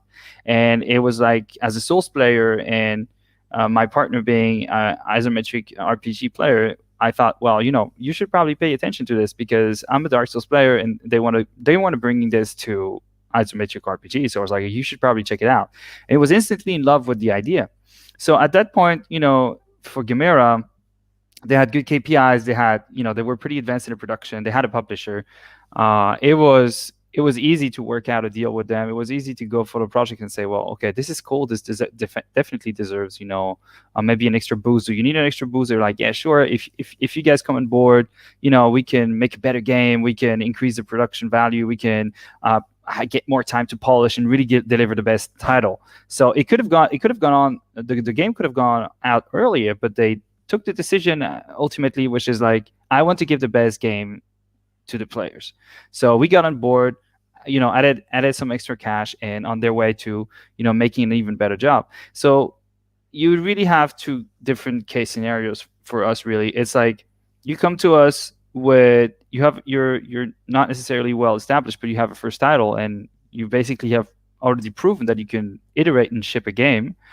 And in this case, you don't necessarily need a prototype or vertical slice. We will trust you on your track record. Or you are well, Gamera is also a publisher. They do a lot. They do, other games, and they do really, sometimes I think too much. They should take more time to breathe and to sleep, because they don't do much of that. But they had, already so many KPIs and positive things that were a green flag for an investor, that it was very easy to go on board with them. But the best time, if you want to talk with investors, is probably when you have a prototype or a demo, and you can show us something, especially if it's your debut title. Because if you ask for $3 million, you've never made a game, you don't have a prototype, and you're actually asking money to make the prototype, and it's just not going to work. You need to decrease the uncertainty in your project, and you need to understand that investors always try to mitigate their risks. So the more you can show, the more you can do without money, then the better, and so will increase your chances to get money. Sebastian, anything to add to the points made? I think Bertrand covered it pretty well. I mean, my answer would have also been, since you asked for when is a good time, I would also say, since Bertrand mentioned it already, but one of the funding initiatives that we run at Xsola is called Funding Club, which is kind of like a matchmaking system for institutional investors and game developers. Same thing, like we don't really participate in those conversations per se. It's really just like the focus is this matchmaking. So on one hand, we have the investors, it could be typical investors or even publishers. And on the other hand, since we constantly talk to developers also at a very early stage, because the earlier we talk to developers that might be wanting to go the self-publishing route, it's easier to still talk about things that might need a little bit deeper integration in the game, like in-game store or login features that we offer. So that's why we are in this position where we have like a very wide network of industry peers that we constantly talk to. So essentially, when we talk to developers and they say they're currently at a prototype stage, we also oftentimes sponsor development contests at conferences, like at Nordic Games or White Nights, etc. So when we talk to them, there's oftentimes the case that they need funding. So we try to convince them, hey, you know what? If you're looking for funding, we have this funding club. Apply with your game. It's not like we can't give any guarantees in that. But there's really just two requirements, and that's kind of circling back to your question. I think that is like the minimum requirement, and I would agree with Bertrand that it's like we tell them like you need to have a solid pitch deck. So think about what you need, because it's not like we don't give them any. It's not like a given frame that they need to fit in. So we like, you want to grow your company, you need investment in your company. That's fine. You want to just find a financial investor for your one project. That's fine. You need publisher, it's also fine. Just be sure what you need. Have a solid pitch deck with as many information, KPIs, etc., that you can gather at that point. And then the second thing is you need to have something playable to show, and it could be a playable prototype, could be a vertical slice. If you're already further in development, could be a beta or alpha milestone, of course. So that there's various stages that this could apply to, but it's really like if you have something playable, if you know what you want, and you have a solid pitch deck, go for it. You can always update your approach, like your pitch, even if you want to bootstrap it for a little longer because there is no immediate interest from the investing side. Continue, update your pitch, and try again. Might also work. And then of course, there are other options as well that you could do, a Kickstarter if you really wanted to, even try to acquire funds in a different way without even an investor, or if there's just no interest from the investing side at some point. So there's many ways, but I really think what Bertrand said is boiling it down pretty well. If you are an unknown developer, you need to have something to show for, and that is then very likely, if it's your first project, something playable. And if you already have a solid track record, you might even get away with just pitching an idea, depending on your track record. But I would think that typically development studios at that point, they also already have a little bit of a network, where they know who they can approach. So it's really mostly, I guess that what the companies, the type of developers we're addressing with this are the ones that don't necessarily have that track record. So the advice would definitely be have something playable and know what you want. Yeah, I would say it's very important that well, I guess because I'm the other part here, but I think it's very important to, let's say, show a clear vision of where you want to go, right? So in our case, when we were to Bertrand and Mikkel with our idea for Origami 2, it was very clear. I mean, a lot of stuff has changed since then. That's true, because everything evolves, and that's what I said earlier, that it's important that the relationship is solid enough to say, hey, guys, this is changing. Let's what do you think? Let's take this approach and stuff.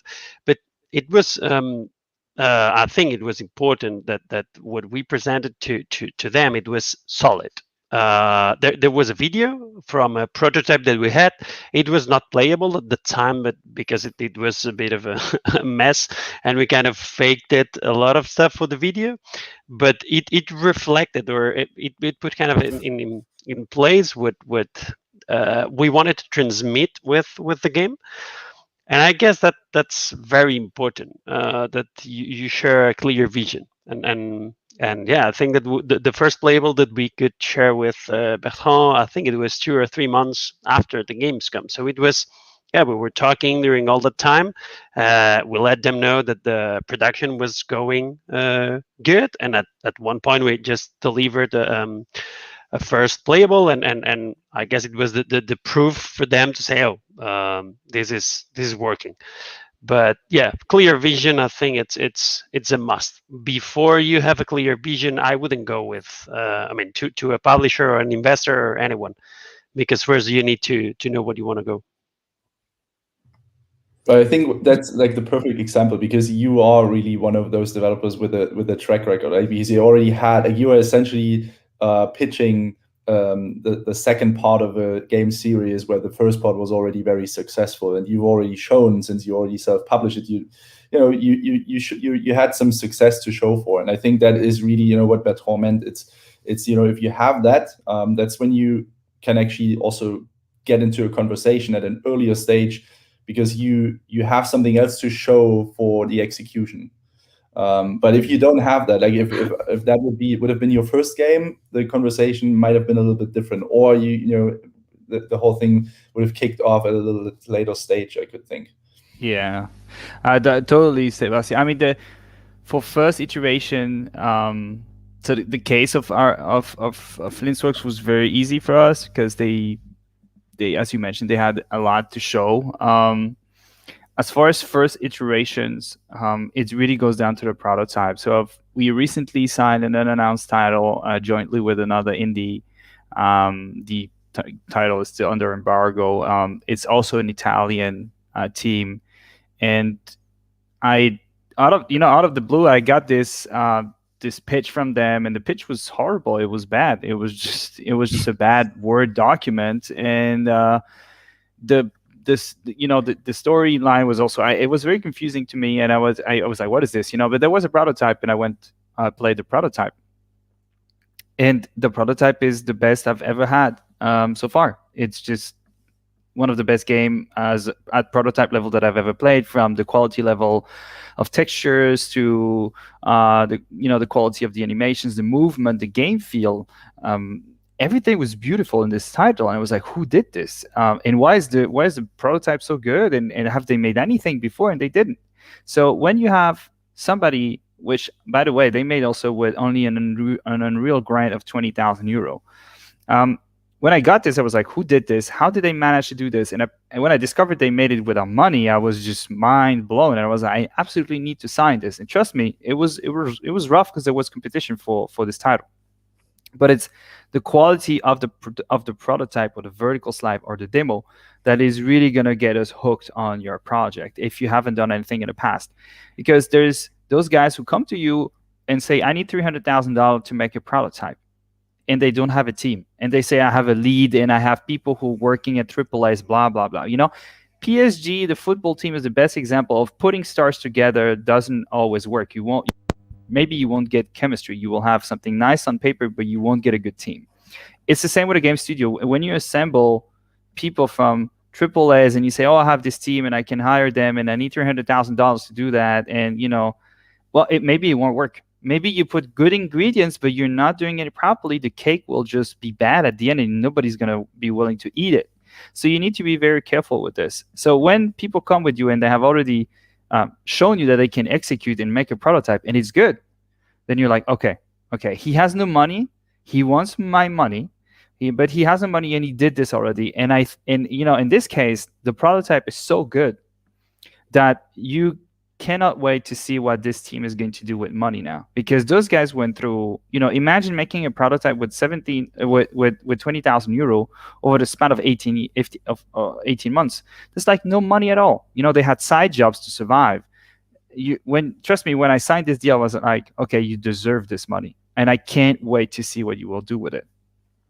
And in the case of other people who make, a sequel to a title, in the case of Origami, it was reasonable, because let's say you have a first title that costs 500,000 euro, and you want to make a new title that is anything between 2 to 5 million euro.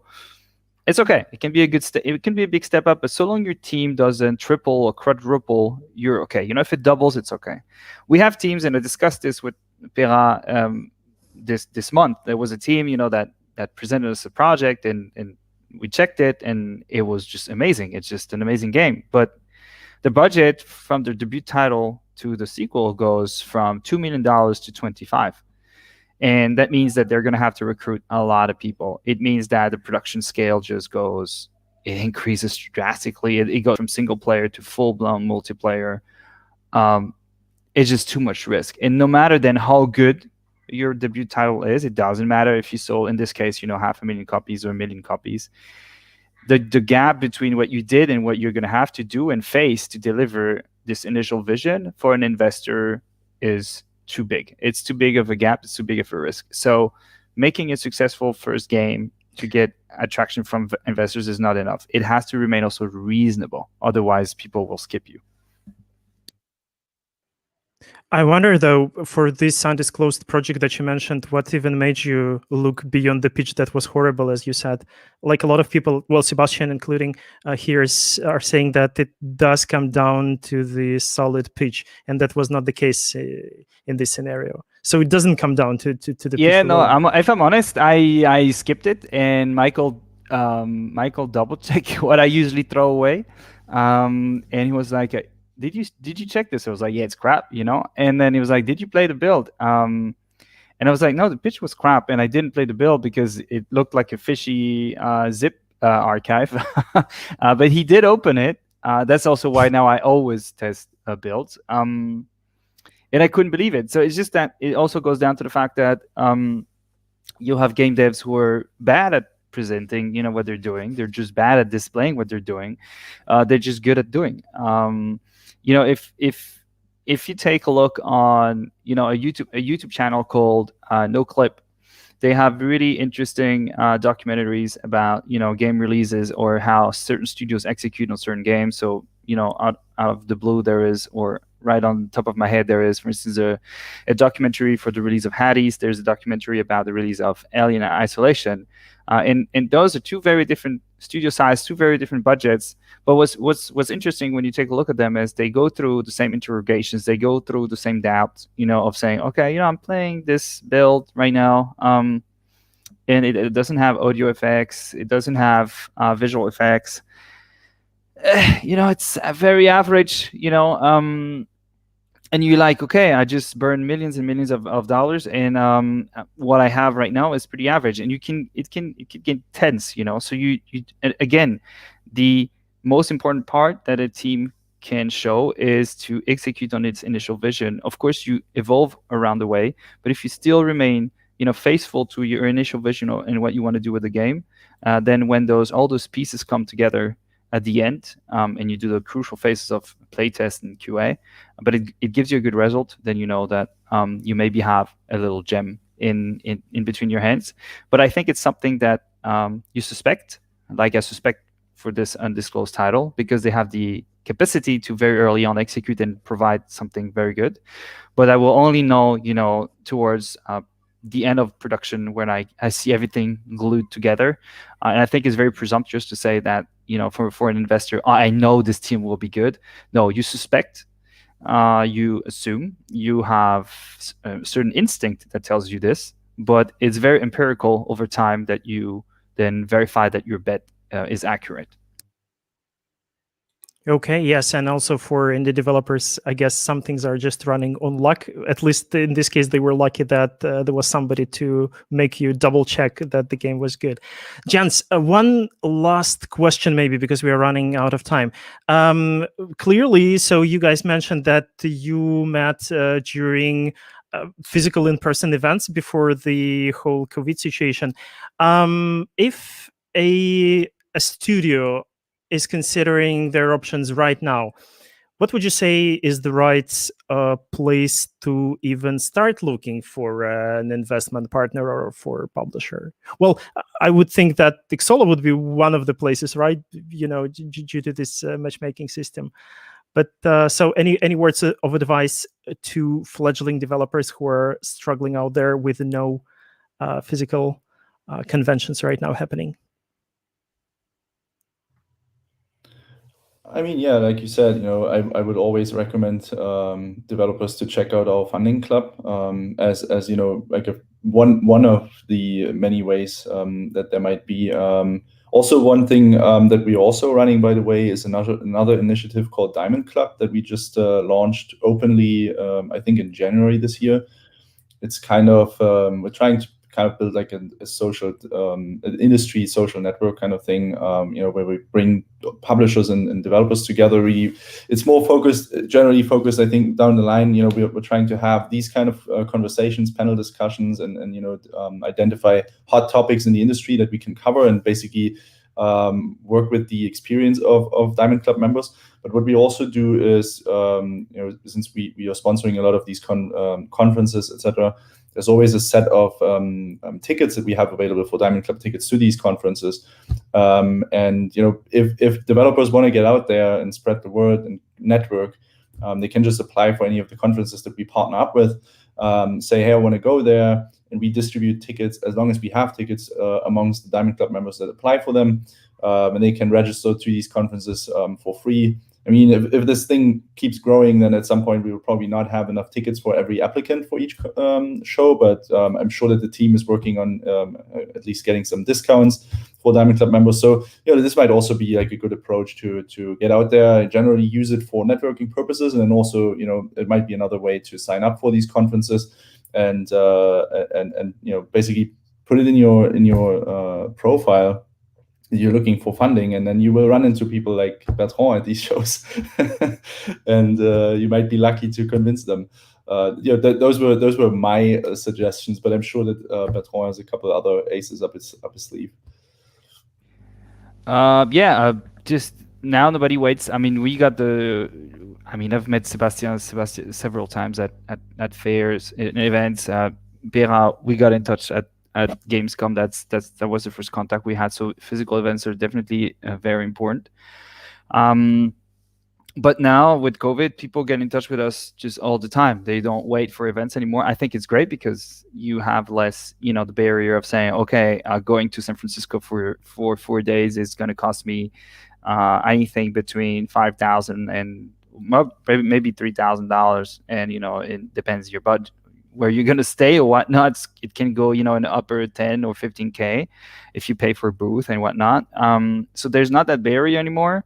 We are also then fully focused on digital. So people, it's like we're talking with studios all the time. Studios who made, debut title that was good. So we are saying, hey guys, what are you going to do next?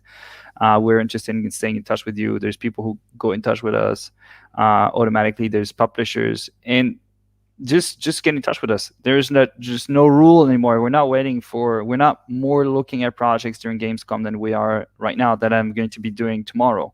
We're just constantly scouting. We have scouts on Twitter. We are recruiting a full-time portfolio manager in Scout next month.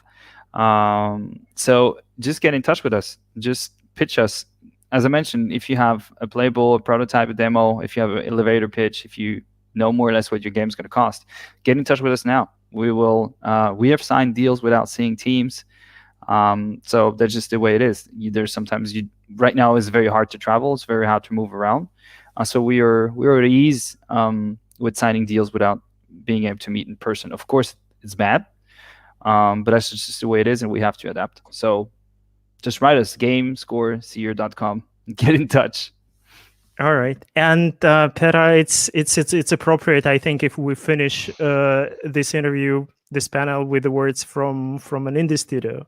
So what would be your perspective on where to start? Yeah, I would go everywhere, but this takes time. So I would say that allocate and save some time from somebody in the team.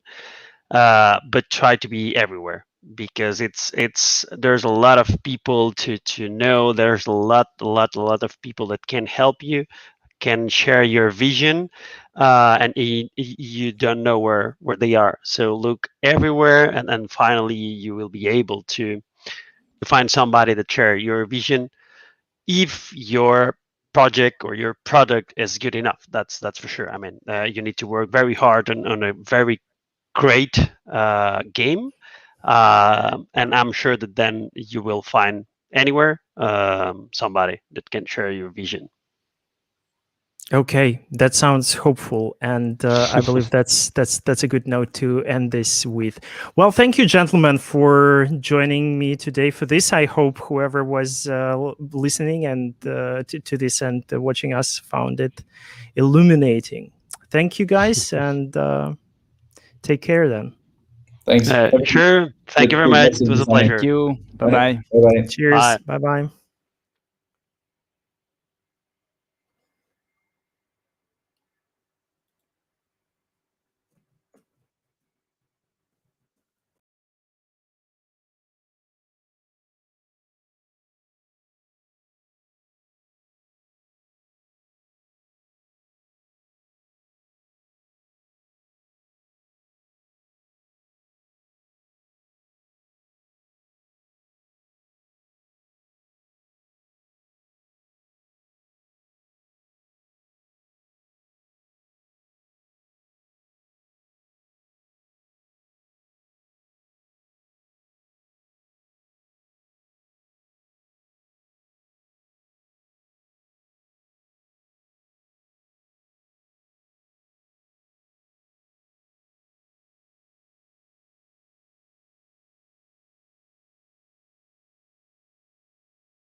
Hello everyone. So first, can everyone hear me?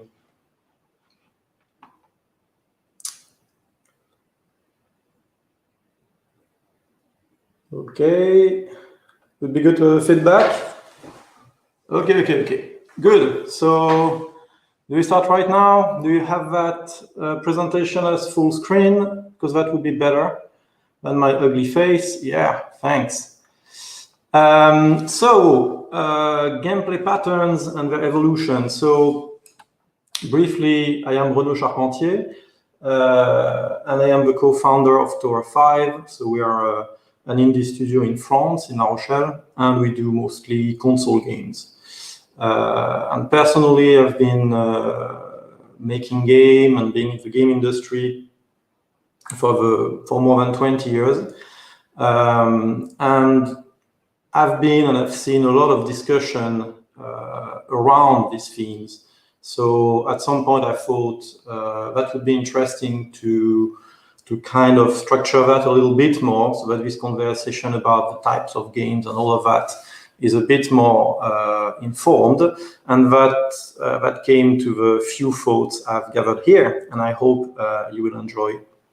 I hope just that they will be interesting to you at some point. So, as I said, all of that, sorry, to time something, yeah.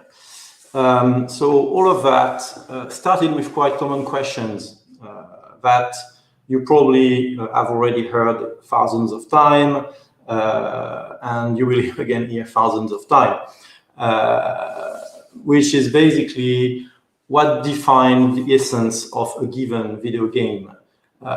What makes it different? There is always a discussion of what is the genre of a video game, what is the pattern, what is the structure, and quite often it's not very clear what is meant by that, and the two are not necessarily very well defined.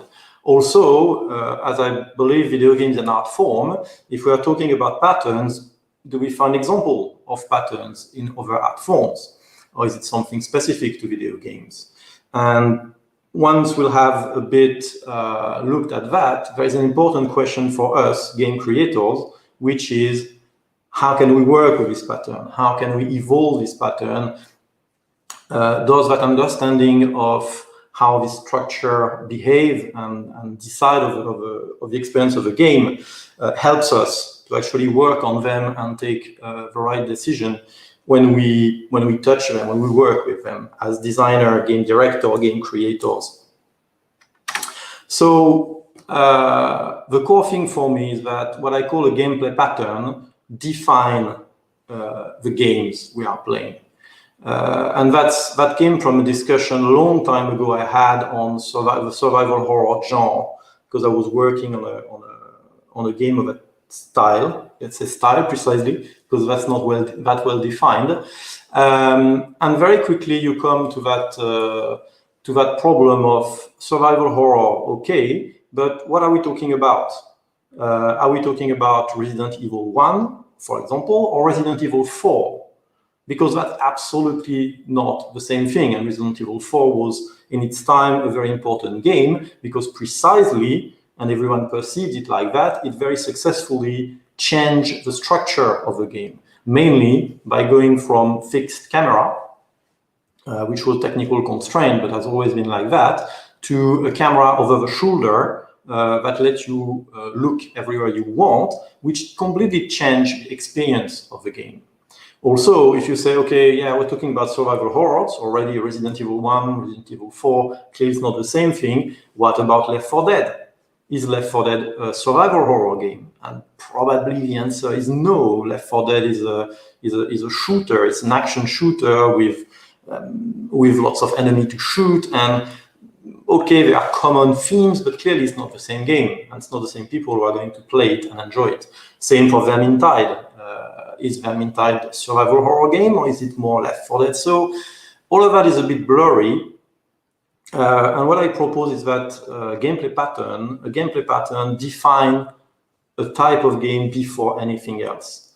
So what I propose is that gameplay patterns are much more relevant to analyze game and game structure than the art style or the story or the music.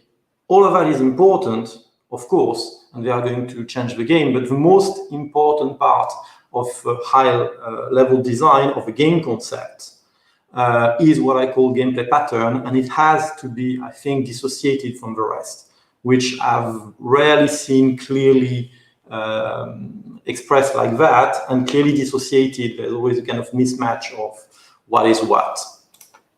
So one thing that comes right after that usually is, okay, but we already have genres. We talk about genre all the time. Yeah, we do have them. I challenge that they are very relevant anymore. So the genre would be things like FPS or RTS, so first-person shooter or real-time strategy.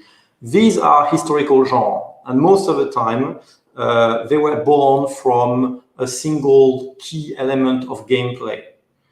I think it's not good enough or precise enough to actually manage to sort out and understand a much more modern and complex game. So I took here the example of Fallout 4, which I think is very good, very interesting games, despite its shortcomings.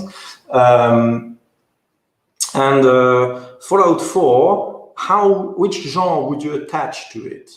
So quite often you could say, oh, that's a RPG, because you create a character and you talk to people and you can make choices that change the story, etc., etc.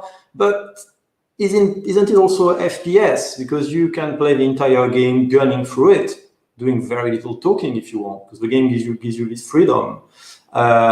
Is it not also a game where crafting is super important? It's a huge part of the game. You'll be able to mod your weapon, mod your armors, create, and in some expansion, even create robots that are going to come with you. Super important part of the game. So crafting is a part of the game. It's not part of FPS usually. Also, it's kind of an open world. You can walk from one point of the world to any other point of the world, and there are things happening in this world also out of your actions. You can come somewhere and there has been a fight, and you discover the survivors of the fight to make you believe it's a living and breathing world. So it could be called an open world. Also, there is a lot of dungeon crawling. Most of the more important part of the story are resolved with you going through a dungeon. So is it a dungeon crawler? Is it all of that at the same time? You can't really stick a single genre label on a game like Fallout 4. And I would think that you can't do that for a game like Far Cry that contains a lot of stuff also, or Horizon Zero Dawn that contain almost all of the elements that I've listed, or even The Last of Us. The Last of Us, maybe because we started with that, is maybe kind of a survival horror game. Is it really? It's also an adventure game. The story is extremely important. So you could say that it's nearly an adventure game where storytelling is very important. So you see, the genre is a bit limiting. It doesn't let us understand really what we're talking about. And also, you would kind of have as many genres as there are games nearly, if you put everything in the art direction, etc., etc. That doesn't really help to sort out game, talk about them, decide how we craft them and what we do with them. So I would propose that we have as many gameplay patterns as there are different games in terms of experience for the player. So that is to say that the gameplay pattern of a game defines the core experience of it. And as game as interactive mediums, the core experience of a game that is actually a game, because that's a wider discussion, that there are things that are now sold as games. I'm totally fine with it, but that are not really game anymore, because you don't take decision and you can't lose anymore. So they're not really as per se games. But still, for me, for most games, like 95, 99% of the market, I would propose that the gameplay pattern is what defines the core experience of a player. And if you look at it like that, there is very little difference between a Fallout 4 and a Far Cry 4, actually. And interestingly, Fallout 4 is an evolution of the RPG. The first and second Fallout 4 were top-down isometric RPGs. Combat were, of course, turn by turn, if I remember well, or you could then do them real time. I don't remember. Wow, it's a long time ago. But anyway, they were really RPGs, and they were a branch of the RPGs. And Far Cry 4 is the evolution of Far Cry, which was an outdoor FPS, and a very impressive one technically, which had a story but no character creation, because you are playing a given character in all of the Far Cry. It's still the case in Far Cry 4. So you have two games that in the end have a gameplay pattern that is pretty similar, but one would have been called an RPG and the other one would have been called an FPS. Still, they share the same gameplay pattern, which means they all include shooting, exploring, questing, gathering, crafting, RPG progression. Even in Far Cry, you do have RPG progression because you don't choose your character, you don't name it. The story is for your character with a specific name. Still, you have RPG progression because you are going to unlock trees of skill, and you can choose how you orient your character, behavior, strength, and weakness according to that, which is nearly the definition of RPG. You have sidekicks in both of them. You have the main storyline, secondary storyline, random encounter, sleep systems. So all of that is very, very similar. And so that's the same gameplay pattern. You have very few difference. You have vehicular gameplay in a Far Cry 4, where you can't really enter any vehicle in Fallout 4, and which is quite a big difference, but it's not what defines the game. You have a combat pause in Fallout 4, so all of the shooting is not necessarily real time. You can stop and aim, which you absolutely can't do in Far Cry 4. So pattern and genre, that's a bit the two things we should manage. It seems to separate and actually look as two different things. For me, a gameplay pattern is the structure of game systems and their relationship. And what I would call genre is the flavor. So it's basically the subject and the treatment. So it's much more linked to the storyline. It's much more linked to the universe in which it takes place, of the theme, of the art direction. And genre do exist, they're extremely important, but that's actually what separates games like horror, science fiction, romance, medieval fantasy, all of that. That is basically saying that's the world, that's the type of story, that's what you are going to experience in that. So in terms of pattern, if you look at a game like Left 4 Dead, which is so a kind of cooperative shooter, you have games like Left 4 Dead 2, of course, follow-up, Vermintide or No Room in Hell. All of these games share the Left 4 Dead pattern. But if you look at Left 4 Dead itself, it's clearly in terms of genre from the horror genre, zombies and surviving the apocalypse, whereas a game like Vermintide, which is based on the Warhammer license, is in the fantasy genre, which is completely different. On the side, I hope you can see it, there is this blueprint, which is kind of a pattern for crafting physical thing, of a Model T, a Ford T. So that was among the first widely produced and manufactured car. And what is interesting is that if you look at that from a pattern perspective, it hasn't changed much. So this one is from 1908. And actually, that pattern for a car, and what defines it, hasn't moved in more than 100 years. The car we build still have 4 wheels, they still have seats, they still have a driving wheel, they still have doors to enter it, they still have glass to protect us from they still have headlights. And so all of the key components that made a car in that time are still there nowadays. So that's just to show that patterns can be extremely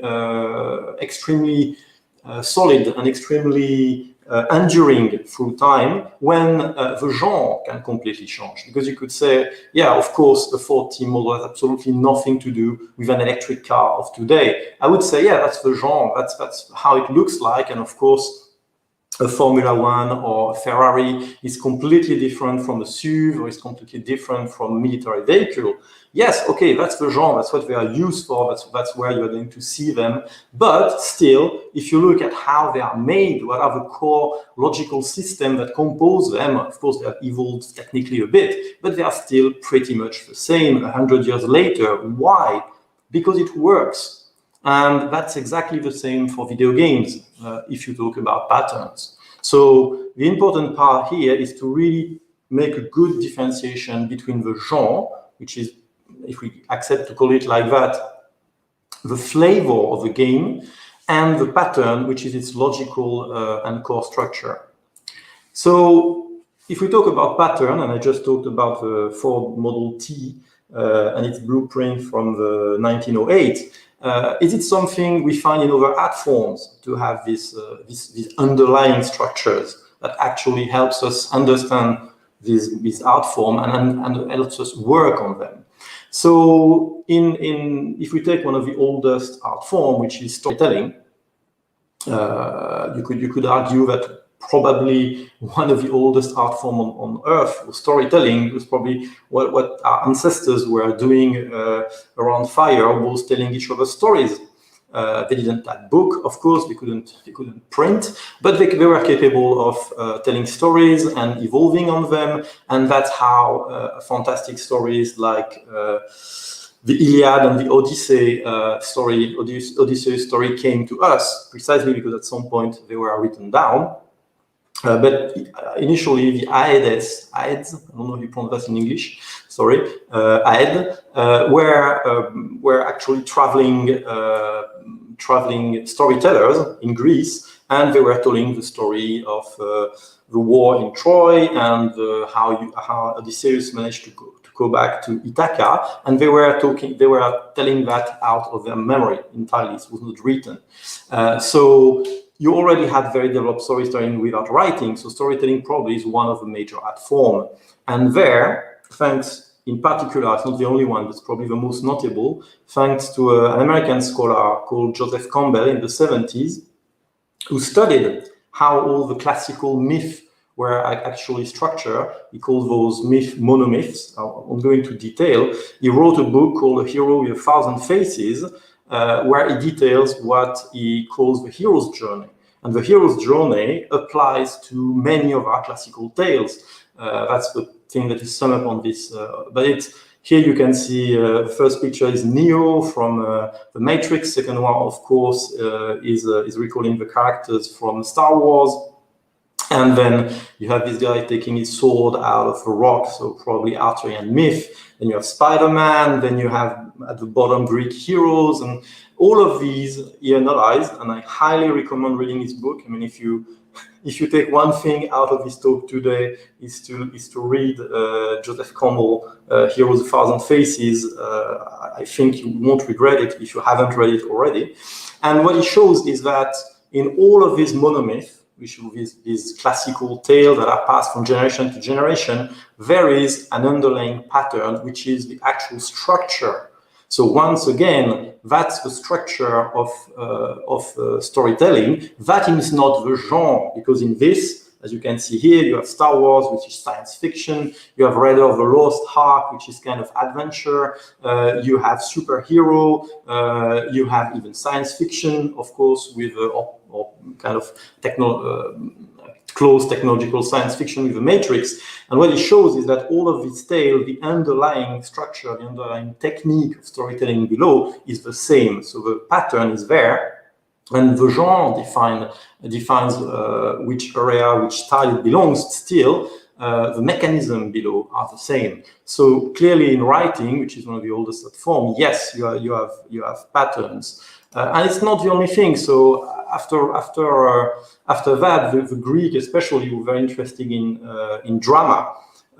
which is probably also one of the oldest art form. And here also there is a classical drama pattern. So for the Greek, that was what they call the protasis, the epitasis, and the catastrophe. But you can also take these 3 key elements of progression of classical Greek art structure and have 5 classical acts that we created: first act, second act, third act, up to the 5th, with a prologue, exposure. There is a conflict, there is a rising of action, there is a climax, which is the resolution of the conflict, and then you have falling of action, and then the denouement, which is usually where the moral of the tale of the act is passed.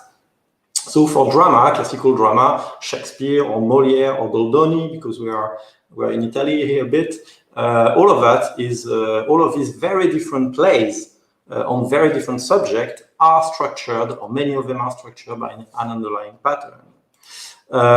If we go to music, that's the same. So I'll accelerate on that a bit because we only have 30 minutes. But if you look, for example, at the sonata, you have a high-level pattern from a sonata, which is a classical music pattern. So exposition, development, recapitulation, and within these you have substructures like the first theme, the transition, second theme, closing theme. And if you look at hundreds of sonata, you will find that. If you listen to rock music, I like this small poster about Blur Song 2, which is very efficient garage rock, punchy thing I like. And that's the same. It's intro, verse, chorus, bridge, verse, chorus, outro. And you could apply this pattern to half of the rock standards that we know. So in music also, there is, independently of the fact that it's rock or something else, there is actually a pattern, an underlying pattern. I'll go quickly on this one because that's the most self-evident. You have visual pattern. So there is absolutely a complete different genre from the wave, from Okusai or Liberty guiding the people. They are century apart. Technique is different, but they are all built actually on geometry, which is the most literal form of a pattern. And that structures actually that structure these fantastic art pieces. And you will find that, I mean, there are plenty of books on that. You will find this structure and this geometrical pattern in many, many classical and modern composition. That's the most self-evident form of pattern. Quickly, you also have programming patterns to the point that you actually find books like this one, game programming patterns. And here I've just recapped what you find with, for example, the sort algorithm. So you have actually several precise pattern, quick sort, heap, etc., merge, shell. So different ways of structuring your algorithm to actually sort number in a given way. And to the right, you have a little example of a very well-known algorithm that many of us use quite often, which is the A** algorithm, which is a pathfinding algorithm. And here again, you have different versions of it. So A* is one with a heuristic function, and it's one that is the most used, but you also have propagation algorithm.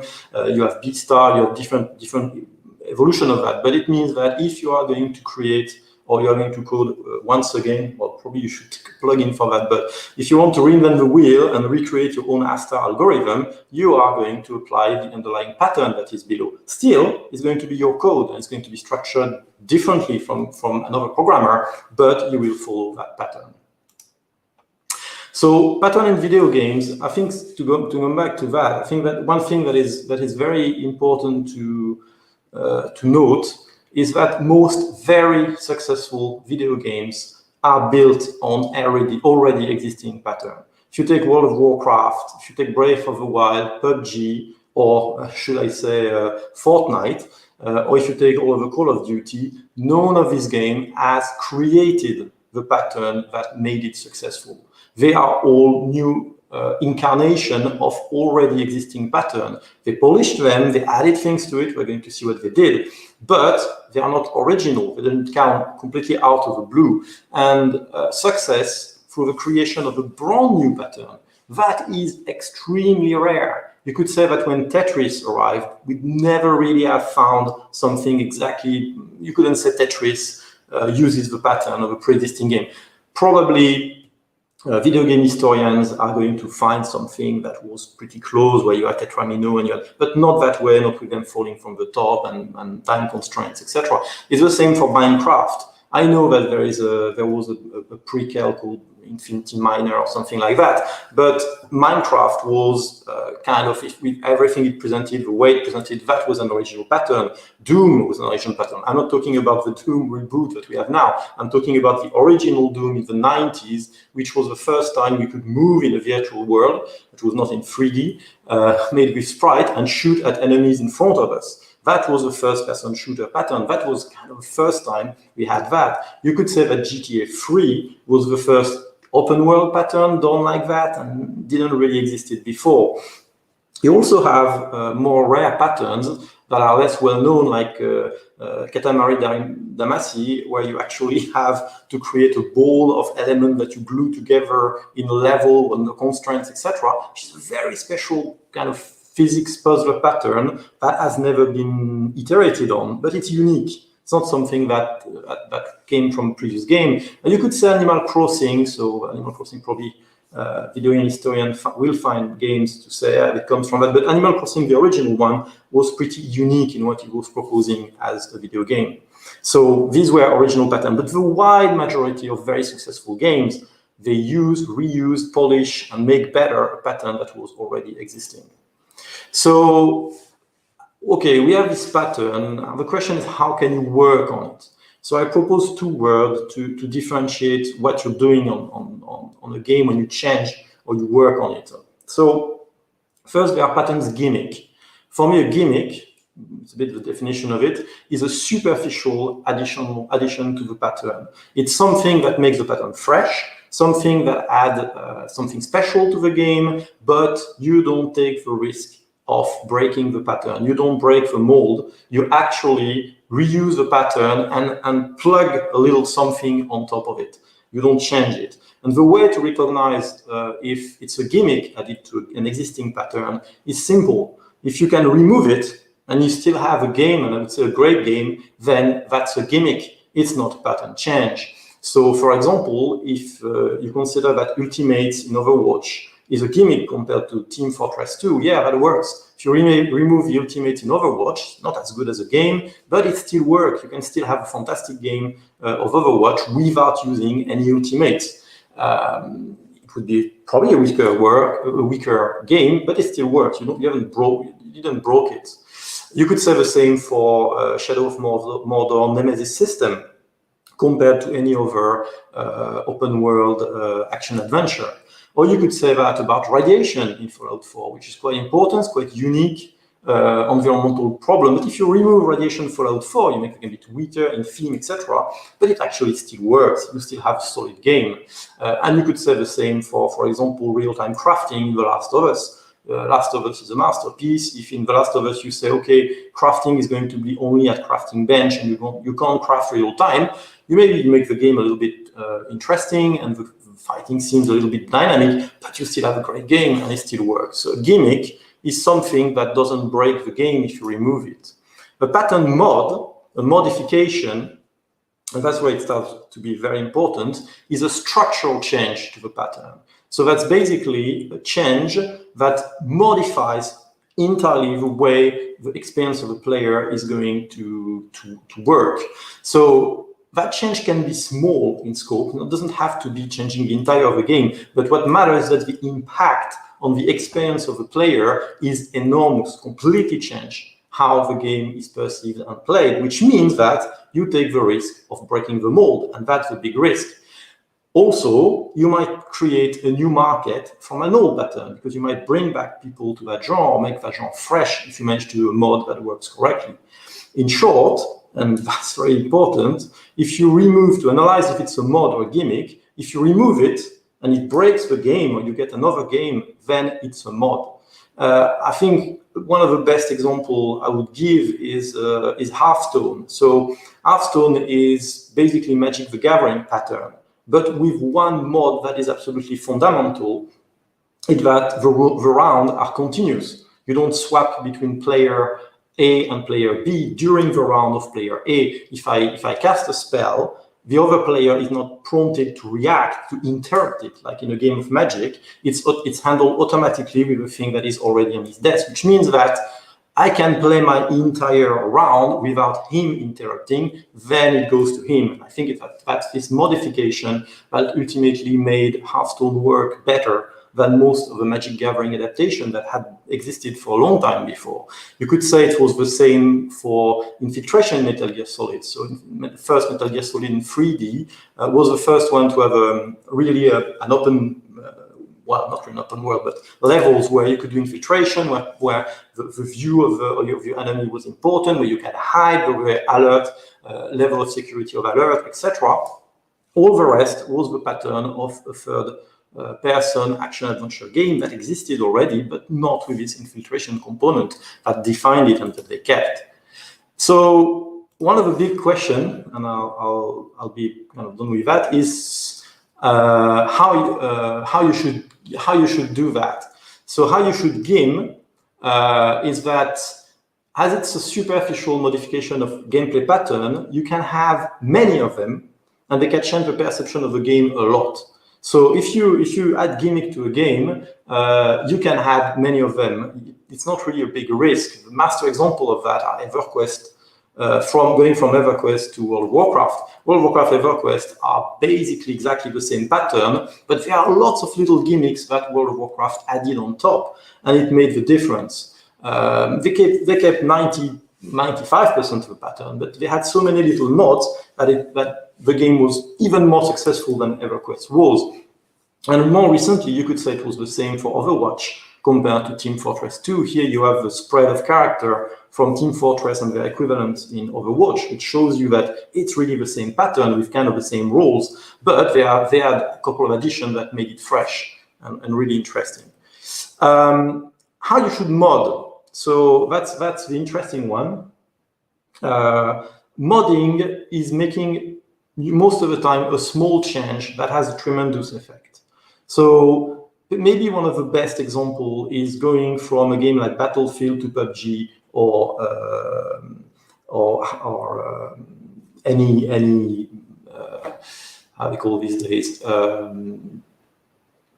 Well, basically, the idea is in Battlefield, it's 50 versus 50. And if you play PUBG or if you play all of these games that come from it, including Fortnite, the key idea was it's 100 people and it's the last man standing that matters. It doesn't change the game, doesn't change the tech, it's still a shooter, but that core modification of gameplay changed the game and made it a fresh pattern, something different. That's what a mod is. You could say it's exactly the same thing that Counter-Strike did for Quake. What's the biggest difference from Counter-Strike and Quake? Basically, Counter-Strike said, there is no respawn. You enter a game, and if you die, that's it. You can't restart.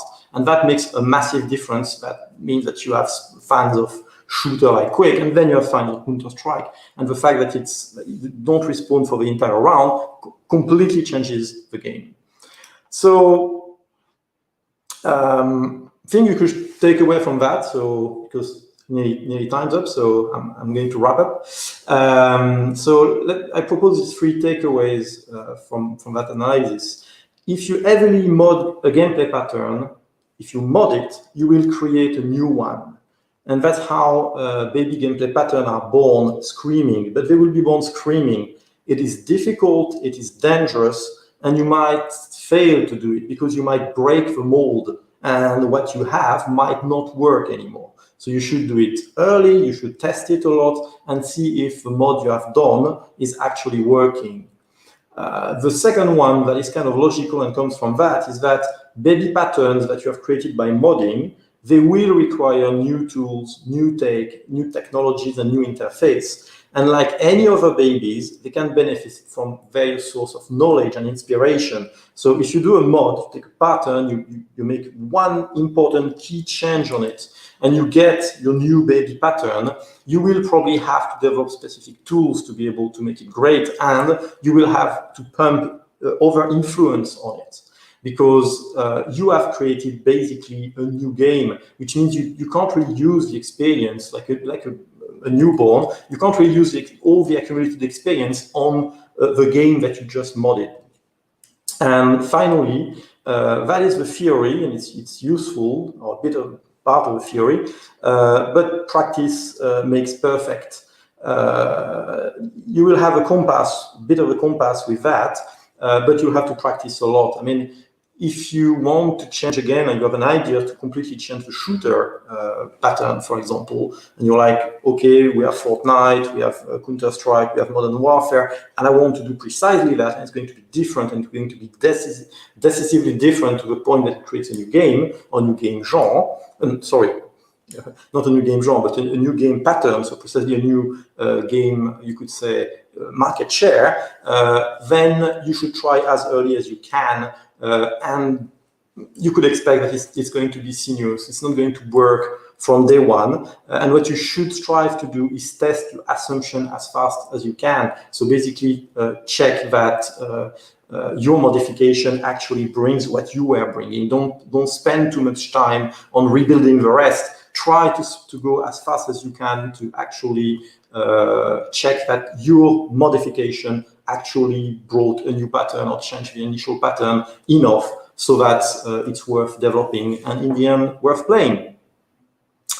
So that was about it for the pattern in theory. I will conclude that with this classical saying that in theory there is no difference between theory and practice, but in practice there is.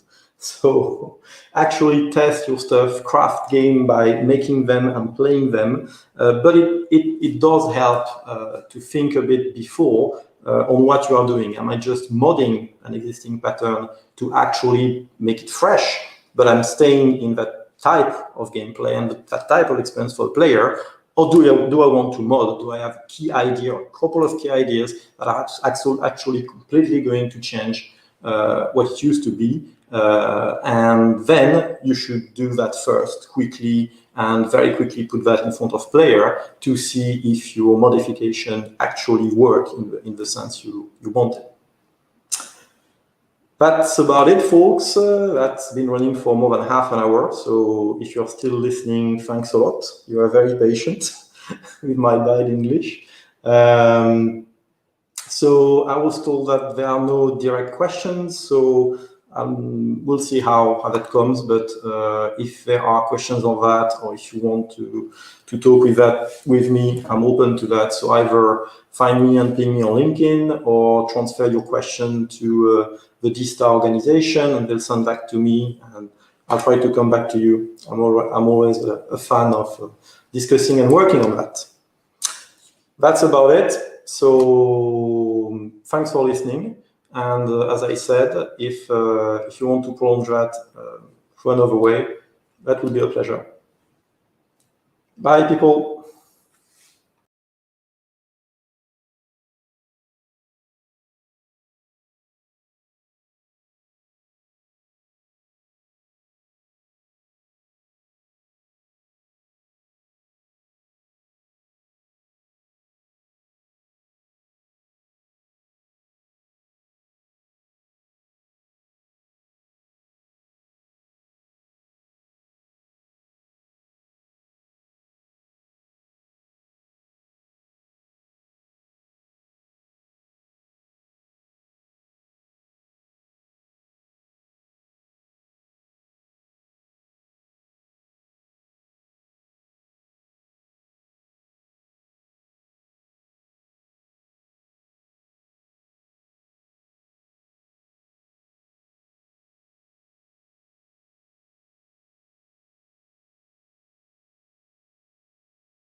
Hi, everyone. It's a pleasure to be here at DStars Connect 2021. My name is Elena. I'm a founder at Achievers Hub, and today we'll talk about mentorship. But before we start, let me briefly tell you about myself and about my path in the gaming industry. So, I'm in the industry for almost 10 years. I will have my 10 years anniversary in April this year. And 6 out of these 10 years, I spent managing a game development outsourcing company called iLogos, first as COO and then as a CEO of the company. After this, in 2017, I founded Achievers Hub.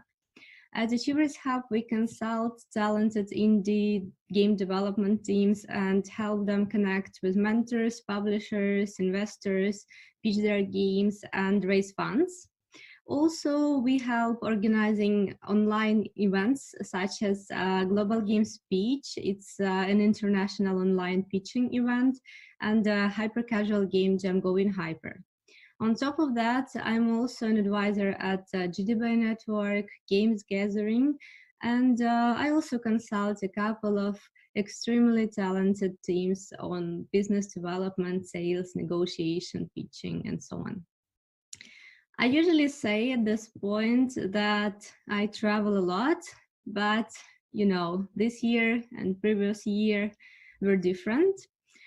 This is a picture that I made last year that perfectly illustrates how we survived 2020.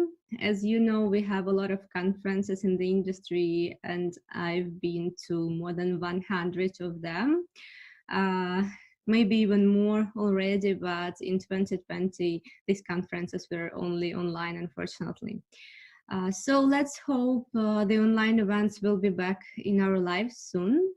But also, to be honest, except for that, our lives in game development industry haven't changed much. Let's be honest. Games industry is one of the few industries in the world not only not affected by the pandemics, but also growing despite of the pandemics, or maybe partially because of the pandemics. Maybe people are staying at home more and playing more games. Here is some statistics that shows the video game market value worldwide from 2012 to 2020, as well as a forecast for 2023. So as you can see, despite the COVID, the entire video gaming market is growing, and it's expected to be worth over 200 billion USD by 2023. What does it mean, the growing industry? What are the consequences of such rapid growth for an industry? First of all, there is an increased demand, and more and more game development companies are founded, inspired by the success of the other companies. And more games are published every year, every month, every week, and every day. But it's very hard for them to be noticed among hundreds of other games being published. So the competitions for users, for resources, for knowledge is increasing. On the other hand, industry growth means that the industry becomes more mature, and there are more and more professionals with many years of experience. Also, I've noticed that despite of this, there are very few countries and very few universities in the world that provide professional game development education. So on the other hand, we have a lot of young professionals willing to gain knowledge, and support that will help them succeed. On the other hand, we don't have enough of like professional education. What is the solution for that? What can be one of the solutions? One of the natural solutions for this is the mentorship system. I'm not sure how many of you have already been involved in a mentorship relationship as a mentor or a mentee, but if you don't know what it is, I will briefly explain you who is the mentor. A mentor is a more experienced professional in your field who offers you guidance, advice, and assistance from their point of view, of course. So this is what mentors do in general, but let's look closely at this relationship and let's see what mentor can do, what mentee can get, and what you can get from mentorship. And you might realize after this talk whether you need or the mentor or not, or maybe you want to be a mentor. Okay, so let's start with what mentors can do for you.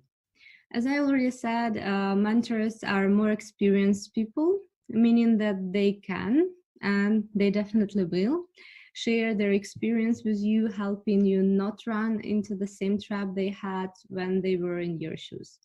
For example, if you're just starting your indie game development company, your mentor might be a manager of a big game development company that was a small startup a few years ago. So he knows what kind of challenges you might face, and he or she can share their experience with you. So you can provide, you can not run into the same trap and avoid some pitfalls. Mentors will not say you what to do exactly, and of course they will not do your work instead of you, but they will share their experience and they will ask you right questions to find out your way yourself. Sometimes these questions are very uncomfortable and you might subconsciously avoid asking these questions to yourselves, but trust me, in many cases, you really need to answer these questions in order to succeed. If you don't have an answer to some of the questions that mentors ask, they can help you do this using their network, knowledge, experience, and resources. Mentors are usually quite connected people. Mentors also offer an outside perspective and can give you honest feedback. For example, at Achievers Hub, the first thing we do when the game is submitted through our website is evaluating them with a team of experienced mentors. We call it the selection committee, and we define the strong and the weak sides of a project and give honest feedback to everyone. It's very important, and this is what we do with every project. Also, mentors can help you widen your network. As I said, they are very well-connected people, mainly.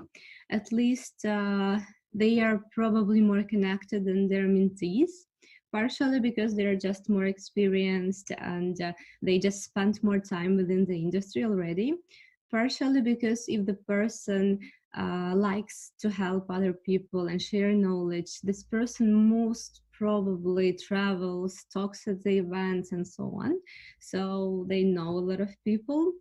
Mentors want you to be successful, so they can introduce you to the right people who can also bring you some benefits and somehow benefit your success. They can advise you which conferences to attend or where you can meet people with the same problems so you can discuss them and find a solution. Oh, this is one of my favorite things about mentorship. Mentors inspire by their own example, and they also let you think that you're not alone, that someone else also believes in you and your project and genuinely wants it to succeed. Because if the person agreed to be your mentor, this person definitely likes what you do and wish you success. So you're definitely not alone with this. Okay, one more thing is one of my favorite quotes about mentorship. If you want to go somewhere, it's best to ask someone who has already been there. Of course, you can try to find the road yourself if you got lost in the other city, or maybe you get lost in your professional path. You can search for the information on the internet, download a map, read a book, take a test. But it's always better to get help from another person, from someone who has already been through this. There are ups and downs on the road to success, and it's important to know that you're not alone on this road, that the person you respect and admire also face the same challenges, and you can get support from this person. Okay, so who can be your mentor? Before talking about this, I'd like to define different types of mentors. It can be a mentor personally for you or a mentor for your project. Mentor personally for you is someone who advises you personally, helps you set and achieve your career goals, make smart business decisions, overcome workplace challenges, learn new skills, and so on.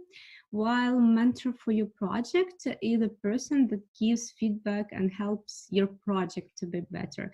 And they concentrate more on your game success rather on your personal success. Mentors for your project can be generalist mentors and specialist mentors. Generalist mentor is someone who helps the project in general, and they usually have an insight on how to run a game development company in general. They guide the team, motivate them, and track progress. Specialist mentors have expert knowledge in certain fields and consult the team on their area, or like within their area of specialization. For example, it can be game design or producing or art. So now, since we defined what kind of mentor it can be, you can think of which type of mentor would you like the most. But actually, one person can have several mentors. For example, you can have a mentor personally for you who helps you define and set your career goals. You can have mentor for your project that helps you make a better game, and you can have like an additional mentor who help you with a certain area of development of your project. Okay, so who can be your mentor in particular? Can your boss be your mentor? What do you think? I usually ask this question to the audience, but since there is no live audience, I'll just ask it to you now and answer it myself. Of course, your boss can be your mentor. Moreover, I'm sure that some of you have or maybe had in the past bosses who were your mentors at the same time. Even if this relationship wasn't formally set up, and you probably didn't call it mentorship, but it could definitely be something very close to mentorship. Can your friend be your mentor? What do you think? Of course, if there is something he or she is more experienced than you at, and this person can share it with you, why not? Even your brother or your sister or your husband or your mom can be your mentor. Can your mentor be younger than you? Okay, yeah, you already know the answer, right? As long as the person has qualities and knowledge they can share with you and you can learn from them, it's perfectly acceptable. Mentorship is beyond age, gender, and language differences, as long as you understand each other, of course. Okay, can your mentor be from a different field or industry? Should it be the person from games industry? Actually, no. I mean, it can be a person from any field or any industry. Sometimes the best solutions are born on the intersections of different fields and industries. Can your mentor be from the other part of the world? And you already know the answer. Okay, your boss can be your mentor, your friend can be your mentor, your mom can be your mentor, anyone who is older or younger than you can be your mentor from any field, from anywhere in the world. Does it really mean that anyone can be your mentor? Well, almost anyone. Of course, it's not just a random person on the street. It should be someone you respect professionally. These people are going to give you feedback and advice, and you want to get this advice from the person who is, in your point of view, an expert in their field. It should be someone you like on a personal level. You should look forward to spending time with your mentor. The conversation should be pleasant, engaging, and inspiring. Otherwise, it just doesn't make sense. It should be someone you trust. You will be potentially sharing a lot of sensitive information, so this point is essential. It should be someone who has time to dedicate to you, of course, that's obvious. And it should be someone who is willing to share his or her time and knowledge to help you succeed. Of course, you need to find someone who is willing to be a mentor, who is eager to share knowledge, who will be open and honest with you, who will have time to dedicate to you, at least some time. How much time is flexible. It should be a person you believe wants best for you. So if it's your direct competitor, it might not be the good idea, unless you're very good friends. Think about this person now. Do you think you have this person in your life? Maybe at least one person comes to your mind. Think about it. Maybe you already know someone who can be your mentor. Okay, so mentorship sounds cool for mentees, and you understood what the mentee gets from this relationship, but why people even agree to be mentors? What do they get from this?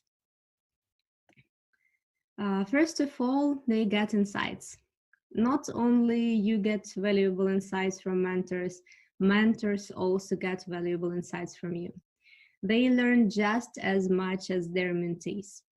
They can see what's going on in the market, what are the new projects about to release, what are the main problems developers solve, and the main problems of the newcomers. And they can also use it to make their own business better. For example, if their business is somehow helping game developers. Some mentors look at mentorship as a way of leaving a legacy. They just want to give back to the industry. As a mentor, you get to pass your wisdom down to the next generation. Mentors have the power to make a huge difference in the company, in the industry, or maybe even in the world. Some mentors just like the challenge. They like to talk about what they know and apply their experience to someone else's company. It's amazing when you can share something and when someone looks up to you. Trust me on that. This is why I'm talking at the conferences like this. Also, there are some mentors who were very hands-on in their job before, but they grew professionally and became managers or founded their own companies, and these companies grew several times. So they just do strategic things and managerial work in their companies, but they don't have an opportunity to do actual work, to work directly with games. But they want to have this feeling again. They want to work directly with projects. So for some mentors, it's just a way to have this startup feeling again. Also, mentoring the project gives you a chance to create a long-term relationship with the team. For example, mentor can take a role of an advisory board or an investor in the future. Some mentors at Achievers Hub represent publishers and investors, and advising and working with the projects from the very beginning gives them a chance to know the team better and to make more informed decisions about whether to invest or publish this project or not. By the way, developers also decide who to work with, and if, for example, they have several publishing offers or investment offers, they are more likely to choose the offer from someone they already know and already trust. Also, some mentors simply believe in the person they're helping and want to see him or her or this company succeed. And this alone worth the time and energy for them. When someone agrees to be a mentor at Achievers Hub, I ask them to fill in the form. And one of the questions in this form is, what is your motivation to be a mentor? I need to understand that the person really wants to be a mentor and ready to spend their time with the teams. So these are a few examples of what mentors say.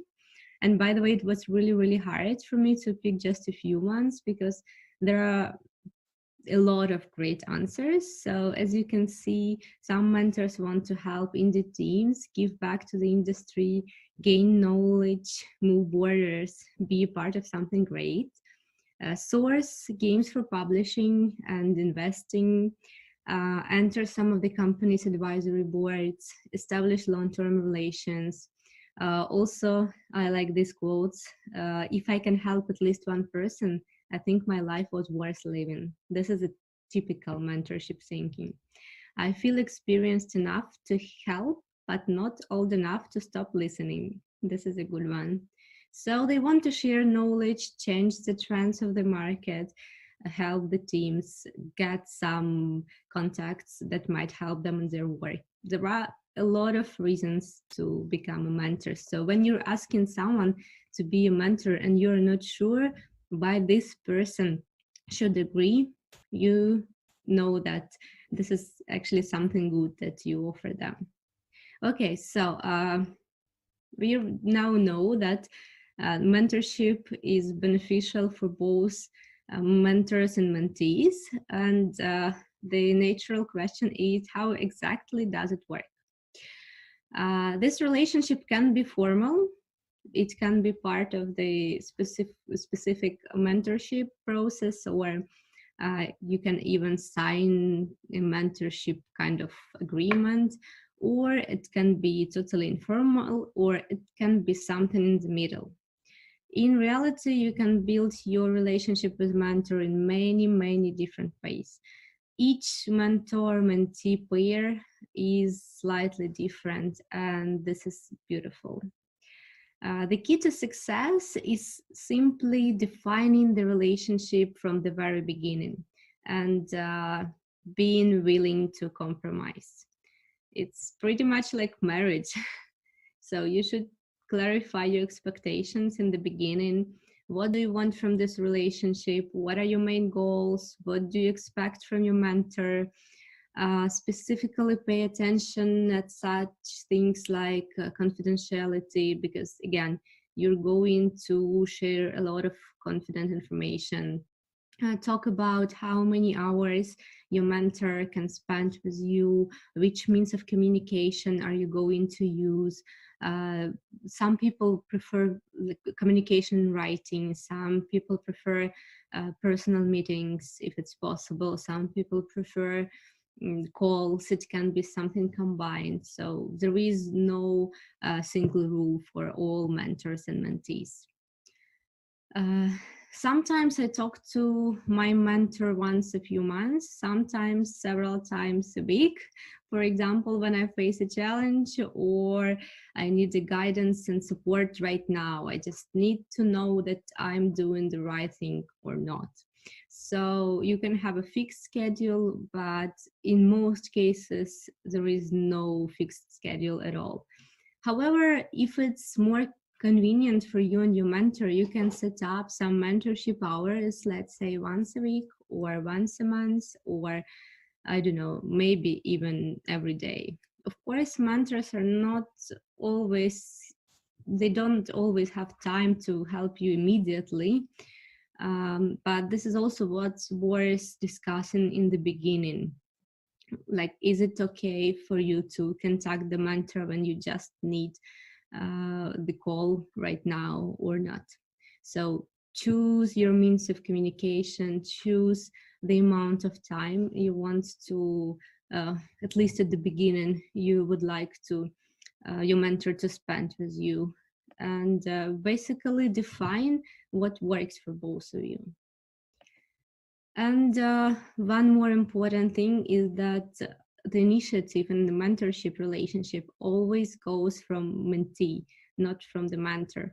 Mentors doesn't give you homework, they don't push you and don't track your everyday progress as the teacher at school. You should initiate the relationship yourself.